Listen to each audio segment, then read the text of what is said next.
तो बहुत टाइम बाद तुम्हारी वो तो नहीं आई, पर मैं आ गया हूँ बहुत सारे अमेजिंग वन शॉट्स के साथ। और आज का जो वन शॉट है वो डीबीएमएस के ऊपर बेस्ड है। अब यहाँ पर डेटाबेस मैनेजमेंट सिस्टम के रिलेटेड जो भी टॉपिक्स हैं, भले वो क्वेरी परफॉर्म करनी हो गई या फिर पाइथन में एसक्यूएल की कनेक्टिविटी या फिर बेसिक सी चीज़ें, ठीक है, सारी की सारी चीज़ें यहाँ पर खत्म होने वाली है। बहुत ज़्यादा उतने लेंथ तक ही रखूंगा इस वीडियो को जितना आपका सिलेबस है, ठीक है। सिलेबस से बाहर नहीं जाना, क्योंकि अब मैं आपको जो पढ़ा रहा हूँ वो सिलेबस के लिए पढ़ा रहा हूँ, वो मैं आपको एग्जाम के लिए पढ़ा रहा हूँ। बाकी के जो वीडियोस थे, ठीक है, वो मोर देन इनफ है, ठीक है। और इसके अलावा इस वीडियो को मैंने टोटल 10 सेक्शंस में डिवाइड करके रखा हुआ है, और हर सेक्शन में आपके पास कुछ थ्योरीज होंगे। अगर प्रैक्टिकल बनता है उस पर तो प्रैक्टिकल भी होगा, और उसके अलावा आपके पास असाइनमेंट्स भी होंगे जो आपको खुद से परफॉर्म करने हैं। और इसी फ्लो में ये पूरा का पूरा चैप्टर हम खत्म करने वाले हैं। पूरा का पूरा चैप्टर नहीं, पूरा का पूरा डेटाबेस मैनेजमेंट सिस्टम सेक्शन, ठीक है। और अब शुरू करते हैं सेक्शन 1 से। तो शुरू करते हैं सेक्शन 1, जिसका नाम है इंट्रोडक्शन टू डेटाबेस। यहाँ पर आपको सिर्फ इंट्रोडक्शन बताया जाएगा और उसके बाद हम असाइनमेंट्स भी देखेंगे। सबसे पहले यहाँ पर हमारे पास एक टॉपिक आता है, व्हाट इज डेटा। अब डेटाबेस की बात हो रही है, सबसे पहले बात इस बारे में होगी कि डेटा किसे कहते हैं। यहाँ पर एग्जाम्पल्स देख लो। अब ये एग्जाम्पल्स अकेले में कोई इन्फॉर्मेशन आपको देते हैं, कुछ बताते हैं नहीं, ठीक है। जैसे मेरा नाम हो गया राजनाथ, कुछ पता चल रहा है क्या, कोई कोई से सेंटेंस बन रहा है? नहीं, ये सिर्फ एक नाम है, ये सिर्फ एक डेटा है। तो raw facts and figures that have no meaning independently is known as data, ठीक है। ये हो गया सिंपल।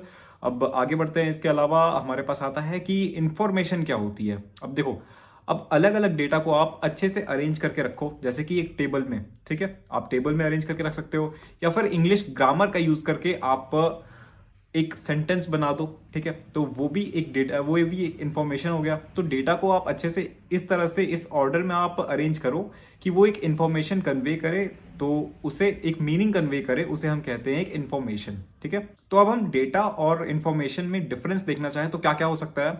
तो डेटा जो है वो रॉ फैक्ट्स होते हैं, कोई मीनिंग कन्वे नहीं करते, और वो हम ज़्यादातर इनपुट में ही देते हैं। उसके अलावा इंफॉर्मेशन की बात करें तो वो प्रोसेस डेटा होता है, ना कि रॉ फैक्ट्स। और उसके अलावा वो एक मीनिंग भी कन्वे करता है, और वो ज़्यादातर हमें आउटपुट में मिलता है, ठीक है। तो ये होता है डिफरेंस डेटा और इन्फॉर्मेशन के बीच का। अब फाइनली बात करते हैं कि डेटाबेस क्या होता है। तो डेटाबेस जो है वो एक ऑर्गेनाइज कलेक्शन ऑफ डेटा है, जो कि इस तरह से है कि हम उसे एक्सेस करना हो गया हमें, या फिर उसे मैनिपुलेट करना हो गया, एडिट करना हो गया, ठीक है, डिलीट करना हो गया, ये सारे के सारे ऑपरेशन हम बहुत अच्छे से परफॉर्म कर पाए। इसे हम कहते हैं, इस कलेक्शन को हम कहते हैं डेटाबेस। एग्जाम्पल ले ले तो किसी बैंक सिस्टम का अलग डेटाबेस हो सकता है, किसी पूरे के पूरे स्कूल का अलग डेटाबेस हो सकता है, किसी ऑफिस का अलग डेटाबेस हो सकता है। तो ये सारे के सारे डेटाबेसेस हो सकते हैं हमारे पास। अब काफियों के दिमाग में ये भी आ रहा होगा कि जब हमें टेबल में ही काम करना है तो हम एक्सेल फाइल्स में भी तो कर सकते हैं, तो फिर हम डेटाबेस पे क्यों करते हैं, एसक्यूएल वगैरह पे क्यों काम करते हैं हम, ठीक है। तो ये जो आप एक्सेल वगैरह की बातें कर रहे हो, ये फाइल सिस्टम का है, ठीक है, ये फाइल सिस्टम की बातें हैं। और यहाँ पर हम डेटाबेस के बारे में पढ़ने वाले हैं। तो दोनों में डिफरेंस क्या है, कुछ तो अलग होगा, कुछ तो ज़्यादा बेटर होगा डेटाबेस में, जो कि हम डेटाबेस का यूज़ कर रहे हैं, ठीक है। तो हाँ, काफ़ी सारी चीज़ें हैं यहाँ पर, काफ़ी सारे फायदे हैं डेटाबेस यूज़ करने के। तो इसे हम पहले ऊपर ऊपर से समझते हैं, उसके बाद हम डेप्थ में भी जाएंगे। सबसे पहले बात करते हैं कि फाइल सिस्टम को हम रियल लाइफ में क्या समझ सकते हैं। अगर आपके पास कोई एक नोटबुक है, मान लो रफ कॉपी है आपकी, ठीक है, आप उस पर कोई सा भी सब्जेक्ट कहीं भी लिख रहे हो, किसी भी पेज पे लिख रहे हो, तो क्या वो ऑर्गेनाइज है? नहीं, वो अच्छे से ऑर्गेनाइज नहीं की हुई है। अब उसमें ऑर्गेनाइज का होने का मतलब ये भी है कि उसमें बहुत सारे रिस्ट्रिक्शंस और आएंगे। लेकिन अब इसके अलावा आप एक और एग्जांपल देख सकते हो कि आपके पास एक प्रॉपर बुक है, ठीक है, उसमें क्या है कि इंडेक्स और उनके page numbers, respective page numbers, सब कुछ बहुत अच्छे तरीके से अलाइंड है, ठीक है, सब कुछ ऑर्गेनाइज्ड है। तो आपको अगर कोई टॉपिक ढूंढना हो गया, ठीक है, कोई चैप्टर ढूंढना हो गया, तो बहुत अच्छे से कर सकते हो, वो आप बहुत आसानी से कर सकते हो। तो ये जो है वो डेटाबेस समझ सकते हो आप। तो यहाँ पर आपको ऊपर ऊपर से ये अंतर समझ में आ रहा होगा कि फाइल सिस्टम में और डेटाबेस में कि क्या डिफरेंस है, बेसिक सा, ठीक है। इसके बाद हम और अंदर जाने वाले हैं। तो चलो अब बात कर ही लेते हैं कि हमें ट्रेडिशनल फाइल्स सिस्टम यानी कि वो एक्सेल वगैरह को छोड़कर डेटाबेस पर क्यों आना पड़ा, क्या क्या कमियां थी उनमें। तो सबसे पहली कमी जो है वो है डेटा रिडंडेंसी, यानी कि डुप्लीकेसी। अब डेटा जो है वो एक ही कॉलम आप अलग अलग जगह पर भी रख सकते हो, किसी कॉलम, किसी टेबल में। मान लो कि आपके पास एक बड़ा डेटाबेस है, उसके अंदर आपके पास मल्टीपल टेबल्स है। मान लो कि स्कूल का डेटाबेस है वो। अब वहां पर आपके पास स्टूडेंट्स के कुछ टेबल्स बनाए हुए हैं। पहले टेबल में आप क्या कर रहे हो कि उनके पर्सनल डिटेल्स को रख रहे हो। दूसरे कॉलम में आप क्या कर रहे हो कि उनकी एक्टिविटीज को रख रहे हो कि किसने प्रोजेक्ट सबमिट किया, किसने नहीं किया। फिर तीसरा एक और कॉलम है जिसमें आप रिस्पेक्टिव सब्जेक्ट के मार्क्स को स्टोर कर रहे हो, ठीक है। तो यहाँ पर क्या कर रहे हो कि यहाँ पर आपके पास 3 अलग टेबल्स हैं, ठीक है, कोई बात नहीं। अब यहाँ पर आप पहले ट्रेडिशनल फाइल सिस्टम में अगर आपको ये काम करना होगा तो आप क्या करोगे, आपको रेफरेंस के लिए आप तीनों जगह अलग अलग नेम का कॉलम डालोगे, ठीक है, स्टूडेंट नेम का कॉलम अलग से डालोगे, ठीक है, ताकि आप खुद ये पहचान पाओ कि ये वही बच्चा है, ठीक है, फाइल सिस्टम में। लेकिन यहाँ पर आपके पास क्या हो रहा है कि यहाँ पर जो है स्टोरेज वो वेस्ट हो रही है, ठीक है, इसकी ज़रूरत नहीं थी, यहाँ पर ये वेस्ट नहीं होना चाहिए था। तो इस चीज़ को ही कहते हैं डेटा रिडंडेंसी। और इसे ही हम अगर डेटाबेस के सिनारियो में देखें तो हम यहाँ पर क्या करते हैं, यहाँ पर आप अगर सिर्फ एक टेबल में नेम का जो कॉलम है वो रख लो तो बाकी के टेबल्स में आपको वो रखने की जरूरत नहीं है। यहाँ पर फॉरेन की का कॉन्सेप्ट आता है जो कि आप पढ़ने वाले हो, जो कि मैं बताने वाला हूँ आगे थोड़ी देर में। तो ये चीज़ होती है यहाँ पर, इसे कहते हैं डेटा रिडंडेंसी होना, यानी डेटा की डुप्लीकेसी होना। अब बात करते हैं डेटा इनकंसिस्टेंसी के बारे में। डेटा इनकंसिस्टेंसी का सिंपल सा मतलब ये है कि कोई डेटा जो है वो किसी टेबल में कुछ और है और किसी और टेबल में कुछ और है। मान लो कि स्टूडेंट के पर्सनल जो मार्क्स वाली टेबल है, ठीक है, उसमें किसी एक सब्जेक्ट में उसके मार्क्स है 92 और हो सकता है कि टीचर ने अलग से एक टेबल बनाकर रखा हो सभी बच्चों का, ठीक है। अब यहाँ पर स्टूडेंट्स की जो पर्सनल टेबल है वो अलग है जिसमें कि पर सब्जेक्ट मार्क्स लिखे हुए हैं, और यहाँ पर टीचर ने जो टेबल बनाकर रखा हुआ है जिसमें उसने हर बच्चों के मार्क्स रखे हुए हैं वो अलग है। तो ऐसा भी हो सकता है कि उस टीचर ने इस टेबल में कुछ और मार्क्स चढ़ाए हो और उस टेबल में कुछ और मार्क्स चढ़ाए हो, तो इस चीज को हम कहते हैं डेटा इनकंसिस्टेंसी।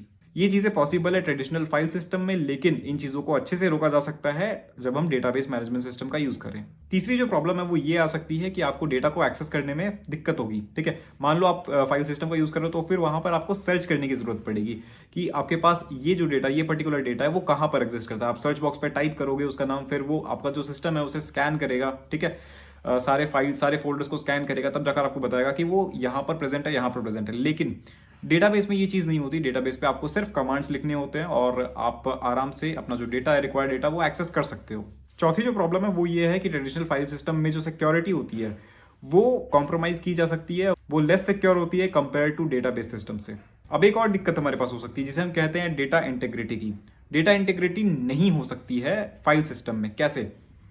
देखो, हमारे पास कोई भी डेटा होता है उसका पर्टिकुलर डोमेन होता है, ठीक है, मतलब कि उसमें कौन कौन सी वैलिड वैल्यूज हो सकती है, कौन कौन सी वैल्यूज उसमें वैलिड हो सकती है। जैसे अगर आप एज ले लो, ठीक है, तो किसी का एज जो है वो नेगेटिव में हो सकता है, क्या नहीं हो सकता।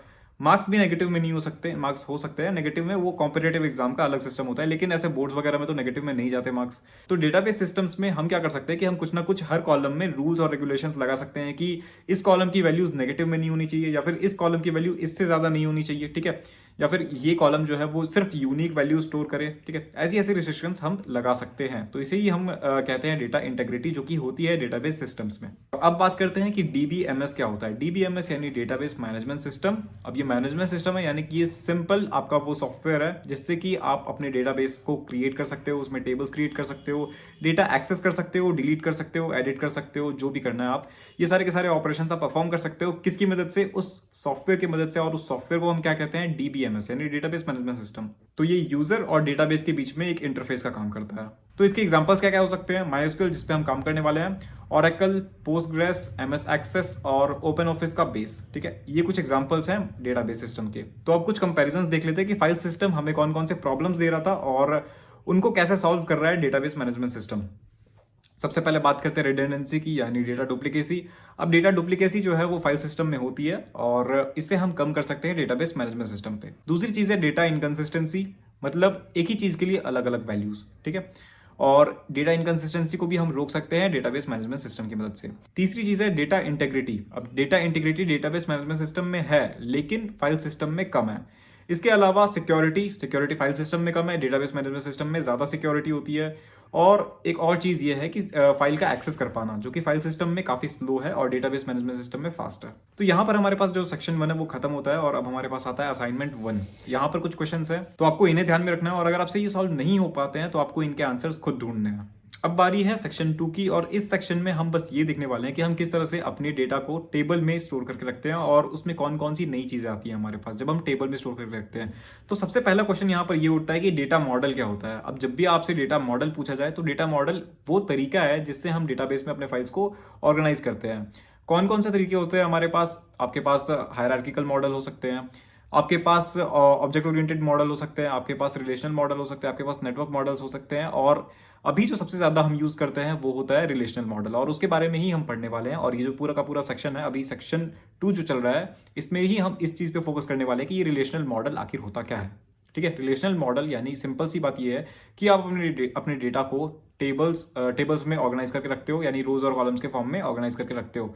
इस फॉर्म में आप जो ऑर्गेनाइज करके रखते हो इसे हम कहते हैं रिलेशनल डेटा मॉडल। तो रिलेशनल डेटा मॉडल में हम अपने डेटा को किसी टेबल में ऑर्गेनाइज करके रखते हैं, और उस टेबल को हम रिलेशन भी कहते हैं। ठीक है, ध्यान रखना, अब कुछ कुछ कीवर्ड्स यहाँ पर आएंगे कि टेबल को हम रिलेशन कहते हैं, और भी कुछ चीज़ें आती है जैसे रोज, टपल्स, एट्रीब्यूट्स, कीज, कॉलम्स, ये सारी की सारी चीज़ें आएंगी। अब यहाँ पर इन चीज़ों को ध्यान रखना, यहाँ पर कुछ टर्म्स आएंगे आपके पास। तो सबसे पहला यही है कि टेबल को रिलेशन कहते हैं, और हर एक रिलेशन में यानी हर एक टेबल में आपके पास कौन कौन सी चीज़ें होती हैं, रोज होते हैं और कॉलम्स होते हैं। तो सिंपल सी बात ये है कि हम किसी भी टेबल को हम एक रिलेशन कहते हैं यहाँ पर, और ये रहा आपके पास एक एग्जांपल, ये भी एक रिलेशन है। अब बात करते हैं एट्रीब्यूट के बारे में। तो अब हर एक टेबल में कुछ ना कुछ कॉलम्स होते हैं। रोल नंबर का कॉलम एक हो गया, एक नेम का कॉलम हो गया, आपके पास फिर मार्क्स का कॉलम हो गया, एड्रेस का कॉलम हो गया, ऐसे ऐसे कुछ कुछ कॉलम्स होते हैं। ठीक है, तो ये जो कॉलम्स है इन्हें हम एट्रीब्यूट कहते हैं। ये आ गया आपके पास दूसरा टर्म। पहला टर्म क्या था, टेबल को हम रिलेशन कहते हैं, दूसरा कॉलम्स को हम यहाँ पर एट्रीब्यूट कहते हैं। तो ये जो आपके पास आपके सामने एक टेबल आ रहा है, इसके एट्रीब्यूट्स ये रहे। अब हमारे पास यहाँ पर तीसरा टर्म आता है जो कि है टपल्स। अब टपल्स हम किन्हें कहते हैं, किसी भी एक रो को उठा लो। ठीक है, वो हेडिंग वाला नहीं, कोई भी एक रो को उठा लो जिसमें किसी भी स्टूडेंट का एक रिकॉर्ड हो, पहले रोल नंबर हो, फिर उसका नाम हो, फिर उसके मार्क्स हो, एड्रेस हो, ये एक रो हो गया। ठीक है, तो किसी भी रैंडम रो को उठा लो, वो एक टपल हो गया। ठीक है, या फिर कह सकते हो वो एक रिकॉर्ड हो गया। तो हर एक रो को हम क्या क्या कह सकते हैं, एक रिकॉर्ड कह सकते हैं, एक टपल कह सकते हैं, एक रो कह सकते हैं। ठीक है, तीनों चीजें कह सकते हैं। फिर हमारे पास आता है डोमेन। अब डोमेन क्या होता है कि किसी भी एट्रीब्यूट में कुछ सेट ऑफ वैल्यूज जो है वो वैलिड हो सकते हैं। जैसा कि मैंने बताया कि आपके पास एज की वैल्यू कहाँ से कहाँ तक रख सकते हो आप 0 से लेकर 100 तक, सॉरी 0 से, हाँ चलो ठीक है, 0 से लेकर 100 तक रख सकते हो। किसी भी जनरल टेबल की मैं बात कर रहा हूँ जिसमें एज रिस्ट्रिक्शन ना हो, तो 0 से लेकर 100 तक रख सकते हो, या फिर उससे भी ज़्यादा, थोड़ा बहुत ज़्यादा आगे पीछे रख लो। ठीक है, उतना रख सकते हो आप। तो वो उसका जो है वो डोमेन हो गया। ठीक है, या फिर अगर मैं बात करूँ कि आपके पास 1 से लेकर 10 तक जितने नंबर हैं, वो उनका जो डोमेन है वो क्या होगा, वही 1 से लेकर 10 तक की सारी वैल्यूज़ वो डोमेन में आ जाएंगी। ठीक है, तो यही होता है डोमेन। यहाँ पर एक एग्जांपल लेते हैं। आपके एग्जाम में आपको कितने से कितने मार्क्स तक आ सकते हैं, 0 से लेकर 100 आ सकते हैं, उससे ज़्यादा तो नहीं जाएगा अगर मैक्सिमम मार्क्स 100 है। ठीक है, तो यहाँ पर आपके पास डोमेन क्या हो गया, यहाँ पर आपके पास हो गया 0 to 100, ये डोमेन हो गया। इसे ही हम कहते हैं डोमेन, यानी कि सेट ऑफ वैलिड वैल्यूज। एक और एग्जांपल हो सकता है जेंडर का डोमेन, जो कि हो सकता है मेल और फीमेल। अगर आपको इसके अलावा आप किसी और से बिलोंग करते हो तो कमेंट में बताओ। और डोमेन का यही फायदा है कि हम डेटा वैलिडिटी को इंश्योर कर सकते हैं। मतलब टेबल में कोई भी डेटा फीड की जा रही है तो हम पहले ही पता लगा सकते हैं कि वो डेटा जो एंटर हो रही है वो वैलिड है या नहीं। यानी कि मार्क्स में अगर मैंने 101 डाल दिया तो डेटा, तो मेरा जो एसक्यूएल है, ठीक है, मेरा जो माई एसक्यूएल सिस्टम है, वो पहले ही देख लेगा कि यहाँ पर रिस्ट्रिक्शन लगा हुआ है इसके डोमेन में कि ये 100 से ऊपर नहीं जा सकता, तो वो उस डेटा को एंटर नहीं होने देगा। ठीक है, अब हमारे पास आता है डिग्री, और इसके साथ साथ कार्डिनैलिटी भी आती है। ठीक है, तो डिग्री और कार्डिनैलिटी, इसमें बच्चे बहुत ज्यादा कंफ्यूज हो जाते हैं। तो डिग्री क्या होती है, नंबर ऑफ एट्रीब्यूट्स यानी नंबर ऑफ कॉलम्स। तो कोई भी किसी गिवन टेबल में आप नंबर ऑफ कॉलम्स को काउंट करो, और जो काउंट आएगा आपके पास वो हो जाएगी डिग्री। ठीक है, इस चीज को कैसे याद रखे, AD याद रखो, एट्रीब्यूट्स डिग्री। ठीक है, क्योंकि इसके आगे आपके पास एक और चीज है जो कि है कॉलम, और सॉरी कॉलम नहीं, रोज। ठीक है, नंबर ऑफ रोज, इसको हम कहते हैं कार्डिनैलिटी। ठीक है, तो नंबर ऑफ रोज यानी कि कितने नंबर ऑफ रोज है उसे हम कहते हैं कार्डिनैलिटी, और कितने नंबर ऑफ एट्रीब्यूट्स है उसे हम कहते हैं डिग्री। इसमें आप कंफ्यूज ना हो इसलिए आपको सिर्फ क्या याद रखना है, AD यानी एट्रीब्यूट डिग्री। ठीक है, तो नंबर ऑफ एट्रीब्यूट्स डिग्री और नंबर ऑफ रोज कार्डिनैलिटी। अब आप एक काम करो कि ये जो टेबल आपकी स्क्रीन पर शो हो रही है, मुझे बताओ कि इसकी डिग्री क्या है और इसकी कार्डिनैलिटी क्या है। कमेंट में टाइम स्टैम्प के साथ लिख कर बताओ। अब हमारे पास एक बहुत इंपॉर्टेंट टॉपिक आता है जिसे हम कहते हैं कीज। तो कीज क्या होती हैं, कीज वही सिंपल एट्रीब्यूट्स होते हैं जो कि हमें यूनिकली आइडेंटिफाई करने में हेल्प करते हैं सारे के सारे टपल्स को। ठीक है, यहाँ पर सारे के सारे टपल्स में, सारे एट्रीब्यूट में कुछ ना कुछ वैल्यूज भरी जाएंगी, तो वो जो एट्रीब्यूट्स हैं उन्हें ही हम कीज कहते हैं। तो कीज जो है वो बहुत तरीके की होती है, ऑल्टरनेट की, प्राइमरी की, कंपोजिट की, फॉरेन की, बहुत सारी तरीके की कीज होती है, और ये बहुत ज्यादा इंपॉर्टेंट टॉपिक है, इसको ध्यान रखना। और इस पे क्वेश्चंस तो जरूर से जरूर आने वाले हैं आपके एग्जाम में। तो अब एक एक करके देखते हैं कि कौन कौन से कीज हमारे पास होते हैं। सबसे पहला आता है कैंडिडेट की। अभी कैंडिडेट की क्या होती है, तो किसी भी पॉलिटिकल इलेक्शन में हमारे पास बहुत सारे नेता खड़े होते हैं। ठीक है, ताकि मुझे भी जीतना है, मुझे भी जीतना है, सब जीतने के लिए खड़े होते हैं और कुछ प्रोमिसेस भी करते हैं। ठीक है, वो अलग बात है कि वो निभाते हैं या नहीं। लेकिन यहाँ पर बहुत सारे नेता जो है, जो भी नेता बनना चाहते हैं, ठीक है, जो जीतना चाहते हैं, वो लोग खड़े होते हैं और उन्हें हम क्या कहते हैं, उन्हें हम कहते हैं कैंडिडेट की, मतलब ये लोग लायक हैं नेता बनने के। ठीक है, अब पता नहीं बनेंगे या नहीं, लेकिन ये लोग लायक हैं नेता बनने के। तो ठीक यही कॉन्सेप्ट आप टेबल पे लगा लो। ठीक है, तो यहाँ पर तो हमें पॉलिटिकल इलेक्शन में तो उन्हें नेता बनना है, लेकिन टेबल में क्या बनना है, टेबल में हमें क्या करना है। देखो, टेबल में हम एट्रीब्यूट को इस तरह से भी रखते हैं कि सारा का सारा कॉलम जो है वो यूनिकली आइडेंटिफाई हो। अब इस चीज़ को और अच्छे से समझने के लिए आप किसी न किसी स्कूल पे होंगे, तो स्कूल में आपके पास एक एडमिशन नंबर होगा। ठीक है, सारे स्कूल में होता है, लेकिन अगर नहीं है ठीक है तो कोई बात नहीं, एक और एग्जांपल ले लेंगे इसके बाद। तो एडमिशन नंबर जो है वो आपको यूनिकली आइडेंटिफाई करता है बाकी सारे बच्चों में से, क्योंकि अगर रोल नंबर की बात करें तो वो अलग अलग क्लासेस में सेम हो सकती है। ठीक है, अलग अलग सेक्शंस में भी सेम हो सकते हैं रोल नंबर। उसके अलावा अगर फ़ोन नंबर की बात करें, ठीक है, तो बहुत सारी डिटेल्स होती है ना यहाँ पर। तो यहाँ पर अगर फ़ोन नंबर्स की बात करें तो हो सकता है आपके साथ आपका भाई भी पढ़ता हो, आपकी बहन भी पढ़ती हो। ठीक है, तो अभी आपके पास अगर आपका खुद का फ़ोन नहीं है तो आप अपने पेरेंट्स का फ़ोन नंबर डालोगे तो वो भी वही काम कर सकते हैं। और ईमेल आईडी में भी हो सकता है कि आप अपने पेरेंट्स का ही डाल दो, भले ऐसे ज़्यादातर तो कोई करेगा नहीं, लेकिन फिर भी तो यहाँ पर सबसे यूनिक चीज़ क्या होगी। अब यहाँ पर नाम भी यूनिक नहीं हो सकता, ये तो पता ही है सबको कि नाम तो बहुत ज़्यादा रिपीटेटिव हो सकता है। तो सबसे यूनिक यहाँ पर क्या हो सकता है, एडमिशन नंबर। एडमिशन नंबर का जो कॉलम है वो बहुत ज़्यादा यूनिक है और वो आपके अलावा किसी और का सेम हो ही नहीं सकता। ठीक है, ये श्योरिटी है। तो इस चीज़ को हम कहते हैं प्राइमरी की। तो ऐसे जो भी एट्रीब्यूट्स जो कि हमें हेल्प करती हैं कि हम एक रो को बाकी सारे रोज से डिफरेंशिएट कर पाएँ, क्या क्या हो सकता है उसमें। उसमें एडमिशन नंबर हो सकता है, और क्या हो सकता है, ज़्यादातर ईमेल एड्रेस भी हो सकता है। अब देखो, ईमेल एड्रेस तो सबका अलग होगा ही, इतना तो सबको पता ही होगा। ठीक है, तो ईमेल एड्रेस भी सबका अलग हो सकता है। और भी कोई चीज़ें ऐसी हैं जो अलग अलग हो सकती हैं। ठीक है, बहुत सारी चीज़ें हैं ऐसी, बहुत सारी चीज़ें हो सकती हैं। आप ज़रा खुद सोचो और कमेंट में वो भी लिखो। ठीक है, एड्रेस भी नहीं हो सकता, इतना तो पता है कि सिबलिंग्स के भी एड्रेस सेम हो सकते हैं।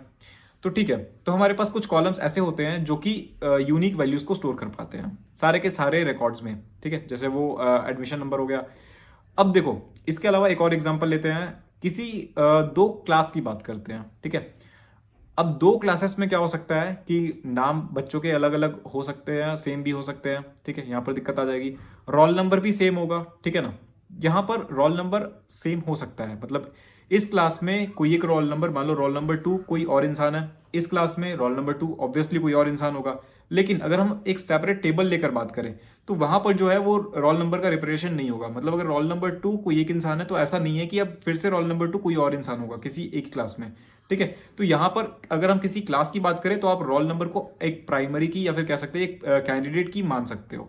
ठीक है, चलो, बहुत अच्छी बात है। तो हम इन चीज़ों को कैंडिडेट की मानते हैं जो कि बहुत ज़्यादा यूनिक होती हैं। लेकिन इसके बाद आता है हमारे पास प्राइमरी की। ठीक है, अब कैंडिडेट की बहुत सारी हो सकती है, मतलब जो भी कीज़ एलिजिबल हैं कि वो सारे डेटा को अलग अलग डिफ्रेंशिएट कर पाए। ठीक है, उसे हम कहते हैं कैंडिडेट की। लेकिन प्राइमरी की, अब देखो, जब भी कोई इलेक्शन होता है तो नेता कोई एक इंसान ही बनता है ना। ठीक है, भले ही वो मुखिया बनना हो गया या फिर कुछ भी बनना हो गया, तो वो बस एक इंसान ही बनता है, ऐसा नहीं है कि बाकी लोग भी बनते हैं।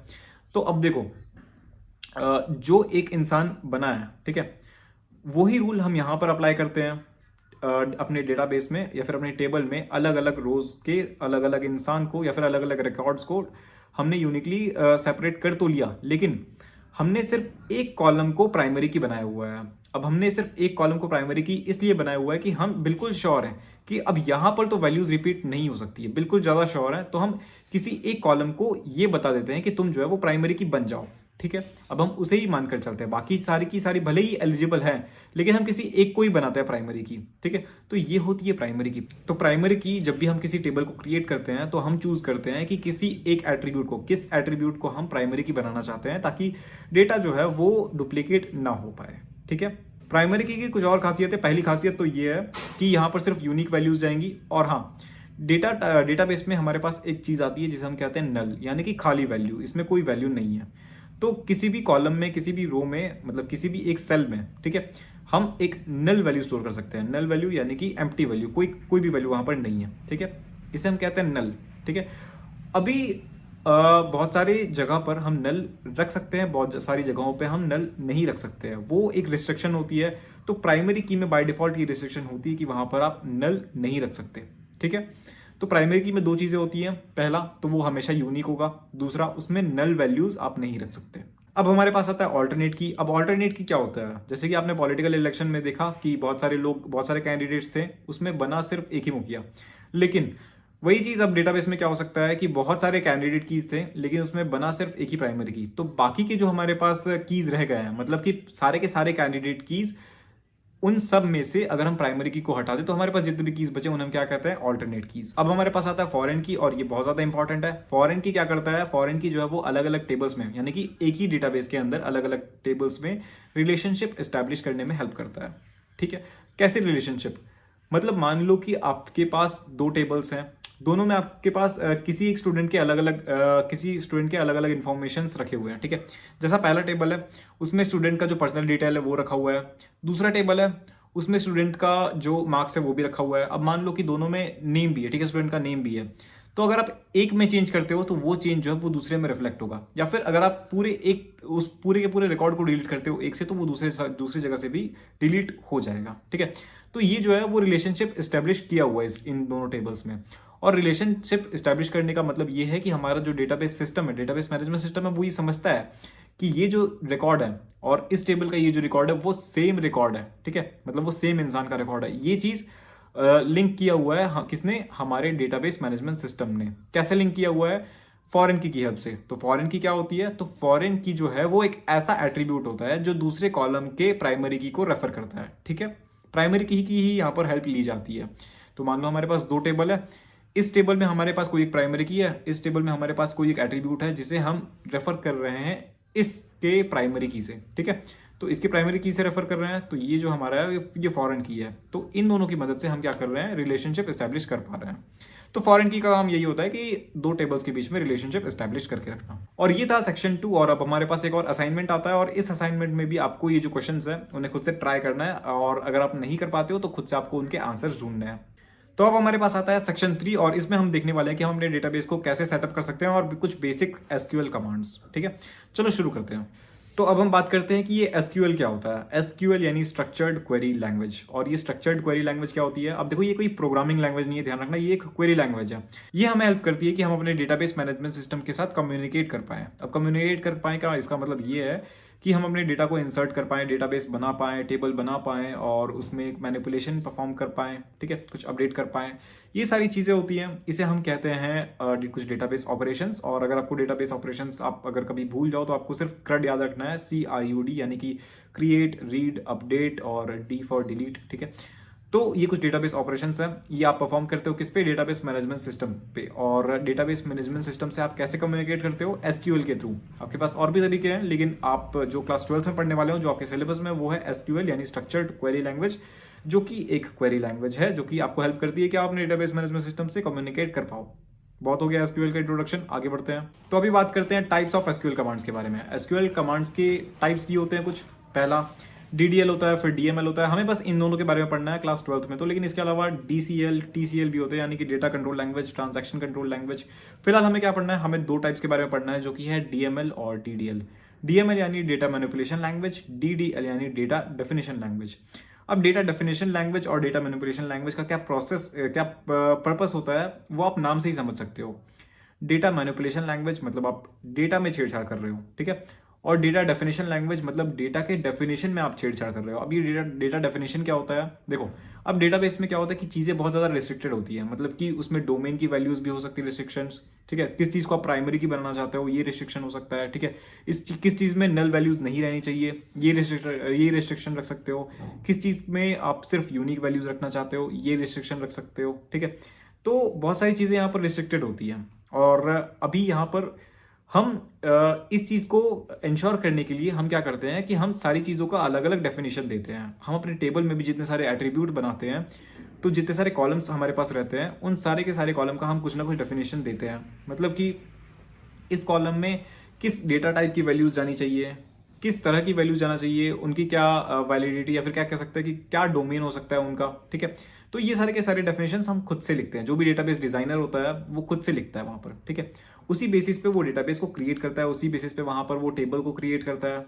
ठीक है, तो यहाँ पर क्या हो रहा है कि हम जब भी डेटा के डेफिनेशन के साथ छेड़छाड़ कर रहे हैं, ठीक है, यानी कि उन रूल्स और रेगुलेशंस के साथ छेड़छाड़ कर रहे हैं, तब हम किस चीज़ का काम लेते हैं, तब हम जिस चीज़ का काम लेते हैं उसे हम कहते हैं डेटा डेफिनेशन लैंग्वेज। ठीक है, और जब हम रिकॉर्ड्स में चेंजेस कर सकते हैं, कर रहे होते हैं सॉरी, तो जब जैसे कि हम डेटा को एक्सेस करना चाहें, ठीक है, या फिर हम डेटा को डिलीट करना चाहें, या फिर डेटा को हम एडिट करना चाहें, मॉडिफाई करना चाहें, इस चीज़ को इंश्योर करने, इस चीज़ को करने के लिए हम किसका काम लेते हैं, इस चीज़ के लिए हम काम लेते हैं डेटा मैनिपुलेशन लैंग्वेज का। ठीक है, जब डेटा को मैनिपुलेट कर रहे हो तो डेटा मैनिपुलेशन लैंग्वेज, जब हम डेटा के डेफिनेशन के साथ छेड़छाड़ करें तो कर रहे हो तो डेटा डेफिनेशन लैंग्वेज। ठीक है, सबसे पहले बात करते हैं डेटा डेफिनेशन लैंग्वेज के बारे में। तो इसके यहाँ पर कुछ कमांड्स हमारे पास होते हैं।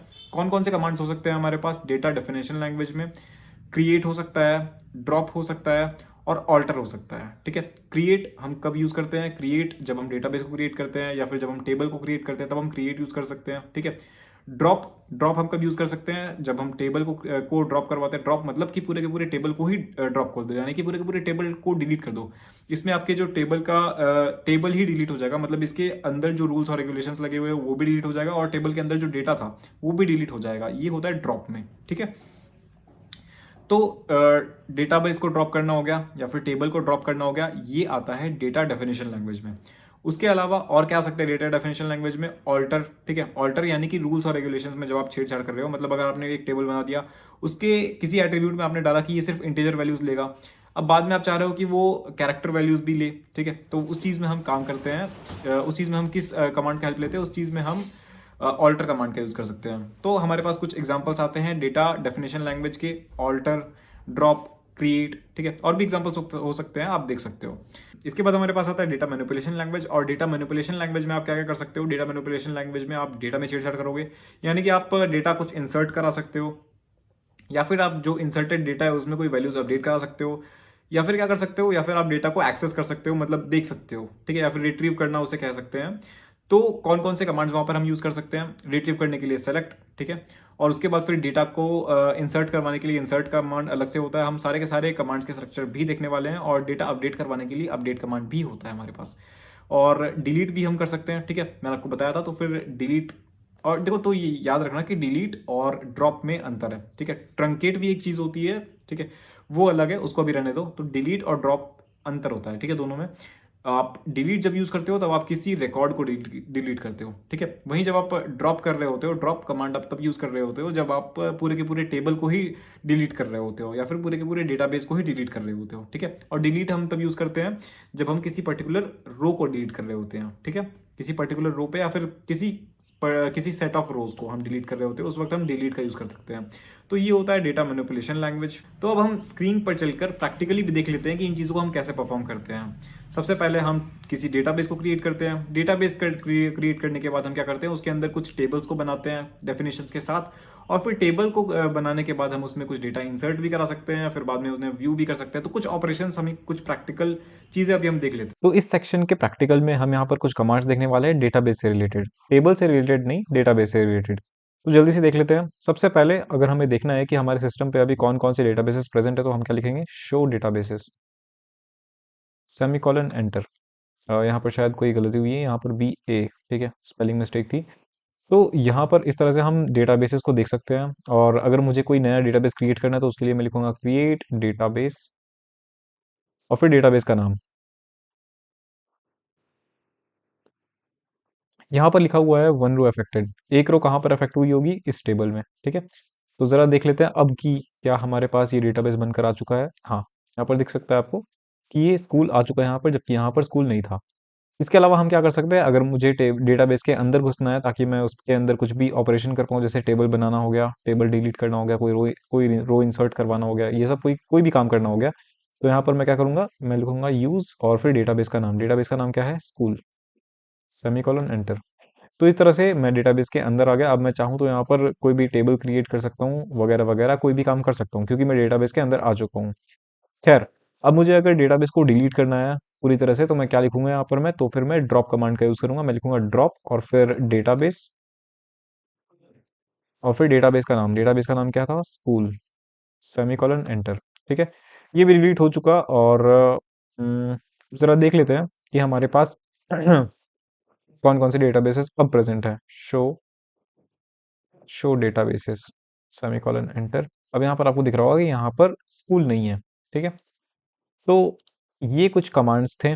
तो यहाँ पर मैं कुछ गलतियों के बारे में बोलना चाहता हूँ जो कि स्टूडेंट्स कॉमनली करते हैं, ठीक है। तो पहली गलती ये है कि अगर आप किसी डेटाबेस के अंदर कुछ काम करना चाह रहे हो तो आपको उसके लिए सबसे पहले यूज और डेटाबेस का नाम, ये कमांड तो आपको चलाना ही पड़ेगा। उसके बाद ही आप डेटाबेस के अंदर एंटर कर सकते हो और उसके बाद आप डेटाबेस का जो भी काम है, या फिर टेबल बनाना हो गया, टेबल डिलीट करना हो गया, वो सारा का सारा काम कर सकते हो। इसके अलावा हमारे पास डेटाबेस जो है वो मिस स्पेल मत करना, ठीक है। स्पेलिंग का खासकर ध्यान रखना। एक और बात ये है कि आप आराम से केस सेंसिटिविटी को छोड़ सकते हो, मतलब आपकी मर्जी है कि आप लोअर केस में कमांड्स को लिखो या अपर केस में लिखो। तो एसक्यूएल जो है वो केस सेंसिटिव लैंग्वेज नहीं है, ध्यान रखना। पाइथन जो है वो भले ही केस सेंसिटिव है, लेकिन एसक्यूएल जो है वो केस सेंसिटिव नहीं है। तो इस तरह से सेक्शन 3 जो है वो खत्म होता है और अब हमारे पास आता है असाइनमेंट 3। यहाँ पर आपको जो भी क्वेश्चंस दिखाए जा रहे हैं उन्हें आपको खुद से ट्राई करना है, और अगर आपको उनमें दिक्कत आ रही है तो उसका भी आंसर आपको खुद से फाइंड करना है। अब आता है सेक्शन 4, और सेक्शन 4 में हम डेटा टाइप्स और कॉन्स्टेंट्स की ही बात करने वाले हैं। इतने देर से जो मैं बोल रहा था कि किसी भी टेबल में आप रेस्ट्रिक्शंस पुट करते हो कि आपका जो डेटा टाइप है वो ये रहना चाहिए, आपके पास आपका जो डोमेन है वो इतना ही रहना चाहिए, आपका जो मार्क्स है, आपके जो मार्क्स है वो 100 से ऊपर नहीं जाने चाहिए, not null values, sorry null values यहाँ पर नहीं रहने चाहिए, ठीक है। तो ये सारी की सारी चीज़ें हम इस सेक्शन में देखने वाले हैं, और ये सेक्शन काफ़ी ज़्यादा इंपॉर्टेंट है। धीरे धीरे जो भी इंपॉर्टेंस है हर सेक्शन की वो बढ़ती जा रही है। तो अब ज़रा ध्यान से सुनो इस चीज़ को। तो सबसे पहले बात करते हैं कि डेटा टाइप क्या होता है। अब जिन्होंने भी पाइथन यूज़ किया होगा या फिर कोई और प्रोग्रामिंग लैंग्वेज पढ़ चुके होंगे, पढ़ रहे होंगे या फिर कह सकते हैं, तो डेटा टाइप जो है वो काफ़ी ज़्यादा बेसिक चीज़ है। डेटा टाइप मतलब आपके पास डेटा टाइप जो है वो यही सजेस्ट करती है, यही बताती है आपको कि डेटा जो है वो एंटर जो भी वहाँ पर होगा वो किस टाइप का होगा। क्या वो कोई न्यूमेरिक डेटा टाइप होगा, क्या वो कोई स्ट्रिंग का डेटा टाइप होगा, क्या वो कोई फ्लोटिंग पॉइंट या फिर कॉम्प्लेक्स नंबर, ये बहुत सारी चीज़ें हो सकती हैं यहाँ पर, ठीक है। तो हमारे पास डेटाबेस में कौन कौन सी डेटा टाइप्स होते हैं वो चीज़ें हम यहाँ पर देखने वाले हैं। तो डेटा टाइप हमें क्या बताएगी? डेटा टाइप हमें ये बताएगी कि डेटा जो एंटर होने वाला है वो कौन से टाइप का होगा। दूसरी चीज़ ये हमें ये बताएगी कि कितनी मेमोरी उसे हम दे सकते हैं, ठीक है, अमाउंट ऑफ मेमोरी। तीसरी चीज़ वो हमें वैलिड रेंज भी बताएगी कि यहाँ से यहाँ तक की वैल्यूज ही जा सकती हैं उसमें। तो अब हम देख लेते हैं कि हमारे पास कौन कौन से डेटा टाइप्स होते हैं। सबसे पहले बात करते हैं कैरेक्टर डेटा टाइप के बारे में। तो कैरेक्टर डेटा टाइप जो है वो उसे हम कुछ इस तरह से लिखते हैं, कैर और फिर ब्रैकेट में हमारे पास कितना जो साइज है डेटा का वो रहना चाहिए, ठीक है। मतलब मान लो किसी का नाम अमन है, ठीक है, और उस पर हम कैर और कैर के अंदर हम 10 लिख कर दे रहे हैं, ठीक है। तो AMAN 4 वर्ड्स हैं, सॉरी 4 लेटर्स हैं। तो इसके अलावा बाकी के 6 लेटर्स के लिए जगह और बची है, तो वो बची ही रहेगी, ठीक है। उस पर अगर हमने कुछ नहीं भरा है तो बाकी की जो मेमोरी है वो भी वहां पर वेस्ट ही होगी। तो कैर डेटा टाइप में आप कोई भी कैरेक्टर पुट कर सकते हो, भले ही वो न्यूमरिक हो, वो स्पेशल सिंबल हो, या फिर क्या कह सकते हैं, या फिर कोई अल्फाबेट हो, ठीक है, भले वो अपर केस हो लोअर केस हो। तो ये सारी की सारी चीजें आप कैर में पुट कर सकते हो। सिमिलरली हमारे पास एक और डेटा टाइप आता है जिसे हम कहते हैं वैरकैर। तो वैरकैर में क्या होता है कि वो वेरिएबल लेंथ का होता है। मान लो आपने किसी कॉलम को वैरकैर के साथ 10 वैल्यू दी हुई है, ठीक है, मतलब 10 जो है वो उसका साइज दिया हुआ है, और यूजर जो डेटा इनपुट करता है वो सिर्फ 3 कैरेक्टर्स का होता है। तो क्या बाकी के साथ यहाँ पर जो कैरेक्टर्स का जो स्पेस है, ठीक है, वो भी वेस्ट हो जाएगा? नहीं। मैंने जैसा कि बताया कि वैरकर जो है वो वेरिएबल लेंथ का होता है, तो वो उस हिसाब से एडजस्ट कर लेगा। तो वैरकर में क्या होता है कि यहाँ पर जो एक्स्ट्रा मेमोरी है वो वेस्ट नहीं होती है, वो एडजस्टेबल होती है, इसलिए हम इसे कहते हैं कि ये वेरिएबल लेंथ का होता है। तो यहाँ पर बेसिक एक कंपैरिजन कर लेते हैं कैर में और वैरकर में। कैर जो है वो फिक्स्ड लेंथ का होता है, वैरकर जो है वो वेरिएबल लेंथ का होता है। दूसरी चीज, कैर में जो है वो स्पेसेस जो है वो वेस्ट होते हैं, और यहाँ पर जो वैरकर है उसमें वेस्ट नहीं होता। कैट जो है वो कंपैरेटिवली फास्टर होता है और वैरकैट जो होता है वो स्लोअर होता है। ऐसा क्यों? क्योंकि यहाँ पर क्या कर रहा है, ये अपने स्पेस को या अपने मेमोरी को एडजस्ट कर रहे हैं, ठीक है। अब हमारे पास कुछ न्यूमरिक डेटा टाइप्स आते हैं। न्यूमरिक मतलब वही नंबर्स, और इस पे कौन कौन से डेटा टाइप्स आते हैं हमें मेजरली पढ़ने हैं इंट और फ्लोट। सबसे पहले आपके पास आता है इंट और फिर फ्लोट। इंट में आप इंटीजर वैल्यूज को स्टोर कर सकते हो, ठीक है, और फ्लोट में आप क्या कर सकते हो, फ्लोट में आप डेसिमल वैल्यूज को स्टोर कर सकते हो। इसके बाद हमारे पास आता है डेट डेटा टाइप। अब हम यहाँ पर अलग अलग रिकॉर्ड्स को स्टोर कर रहे हैं, तो हमें डेट भी तो स्टोर करना होगा। तो डेट को स्टोर करने के लिए भी एक डेटा टाइप बना हुआ है, क्योंकि इसमें कोई गलती ना हो जाए इसलिए। और इसका जो डिफॉल्ट फॉर्मेट होता है वो ये होता है, पहले हम ईयर डालते हैं, फिर मंथ डालते हैं, उसके बाद फिर डेट डालते हैं। अब कांस्टेंट क्या होता है? कांस्टेंट एक ऐसा रूल होता है जो कि हम किसी कॉलम पे लगाते हैं। अब ये हम तब भी लगा सकते हैं जब हम किसी टेबल को बना रहे हो, उस वक्त ही हम बता सकते हैं कि ये रूल्स जो है वो इस कॉलम में लगेंगे, या फिर हम उस टेबल को बनने के बाद उसमें कुछ वैल्यूज एंटर होने के बाद भी ऑल्टर की मदद से वहां पर हम रेगुलेशंस, रूल्स और रेस्ट्रिक्शंस ये सब लगा सकते हैं किसी भी कॉलम पे। और ये इंश्योर करता है डेटा एक्यूरेसी को और डेटा इंटेग्रिटी को। तो अभी हम 3 कॉन्स्टेंट्स के बारे में देखने वाले हैं। पहला कॉन्स्टेंट है नॉट नल, ठीक है, इसको हम साथ में लिखते हैं नॉट नल। इसका मतलब ये क्या है कि ये जो कॉलम है ये जो कॉलम है इसमें किसी भी रिकॉर्ड की वैल्यू जो है वो खाली नहीं रहनी चाहिए। मतलब कि अगर रोल नंबर है, ठीक है, तो रोल नंबर का यहाँ पर एग्जांपल नहीं लेना चाहिए था मुझे, क्योंकि उसमें नॉट नल नहीं लगाना चाहिए, उसमें प्राइमरी की लगाना चाहिए। लेकिन फिर भी मान लो कि हमारे पास बहुत सारे बच्चे, मान लो कि पूरे स्कूल का एक डेटा है, ठीक है, पूरे स्कूल का एक टेबल है, ठीक है, उसमें सारे के सारे क्लास के बच्चे हैं, ठीक है। तो यहाँ पर क्या हो सकता है कि रोल नंबर जो है वो रिपीटेटिव हो सकता है, ठीक है। लेकिन हाँ, एक चीज़ आप यहाँ पर ध्यान ये रख सकते हो कि किसी भी रोल नंबर में, ठीक है, कोई ना कोई वैल्यू होगी, कोई भी ऐसा बच्चा एग्जिस्ट नहीं करेगा जिसका कोई रोल नंबर ही नहीं है। तो हम यहाँ पर ये कह सकते हैं कि रोल नंबर जो है उसमें हम नल वैल्यू स्टोर नहीं कर सकते। अब डेटाबेस के सिस्टम में क्या होता है कि अगर आप कोई भी वैल्यू स्टोर नहीं करते तो उसे हम कहते हैं नल वैल्यू, ठीक है। तो उसमें सिंपली आप ये भी कह सकते हो कि उस पर नल स्टोर्ड है, ठीक है। या फिर इसका मतलब यही, इसका सिंपल सा मतलब यही है कि उसमें कोई भी वैल्यू नहीं है, ठीक है। तो नॉट नल कंस्ट्रेंट लगाने का मतलब ये है कि कोई भी एक रिकॉर्ड अगर उसमें फिल किया जाए, कोई भी रिकॉर्ड अगर इंसर्ट करवाया जाए, तो उस पर्टिकुलर एट्रीब्यूट की जो वैल्यू है वो नल नहीं हो सकती है। तो इसी कांस्टेंट को हम कहते हैं नॉट नल। इसके अलावा हमारे पास आ जाता है यूनिक कांस्टेंट, और यूनिक कांस्टेंट का मतलब वही है जो इसके नाम से पता चल रहा है कि हर एक रिकॉर्ड में इस एट्रीब्यूट की वैल्यू जो है वो यूनिक रहनी चाहिए। सबका एडमिशन नंबर जो है वो अलग अलग होगा, ठीक है, तो वो चीज़ होती है यूनिक। या फिर ईमेल एड्रेस तो सबका यूनिक होगा। अब हमारे पास आता है प्राइमरी की, और प्राइमरी की खासियत यही होती है कि वो यूनिक भी होता है और नॉट नल भी होता है, ठीक है।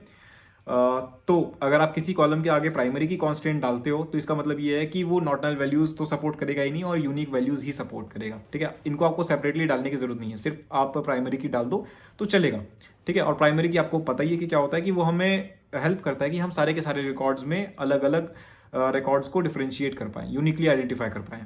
तो अब हम एक टेबल क्रिएट करके देख लेते हैं कि हम यहाँ पर अलग अलग कॉन्स्टेंट्स को कैसे लगाते हैं। तो अभी हम देख लेते हैं कि हम कोई भी टेबल बनाते हुए उसमें कॉन्स्टेंट्स कैसे डाल सकते हैं। तो सबसे पहले तो हम अपना डेटाबेस बना लेते हैं, क्योंकि हमने अपना डेटाबेस जो है वो डिलीट कर लिया था। तो create database school semicolon enter, यहाँ से हमारे पास डेटाबेस जो है वो आ चुका होगा।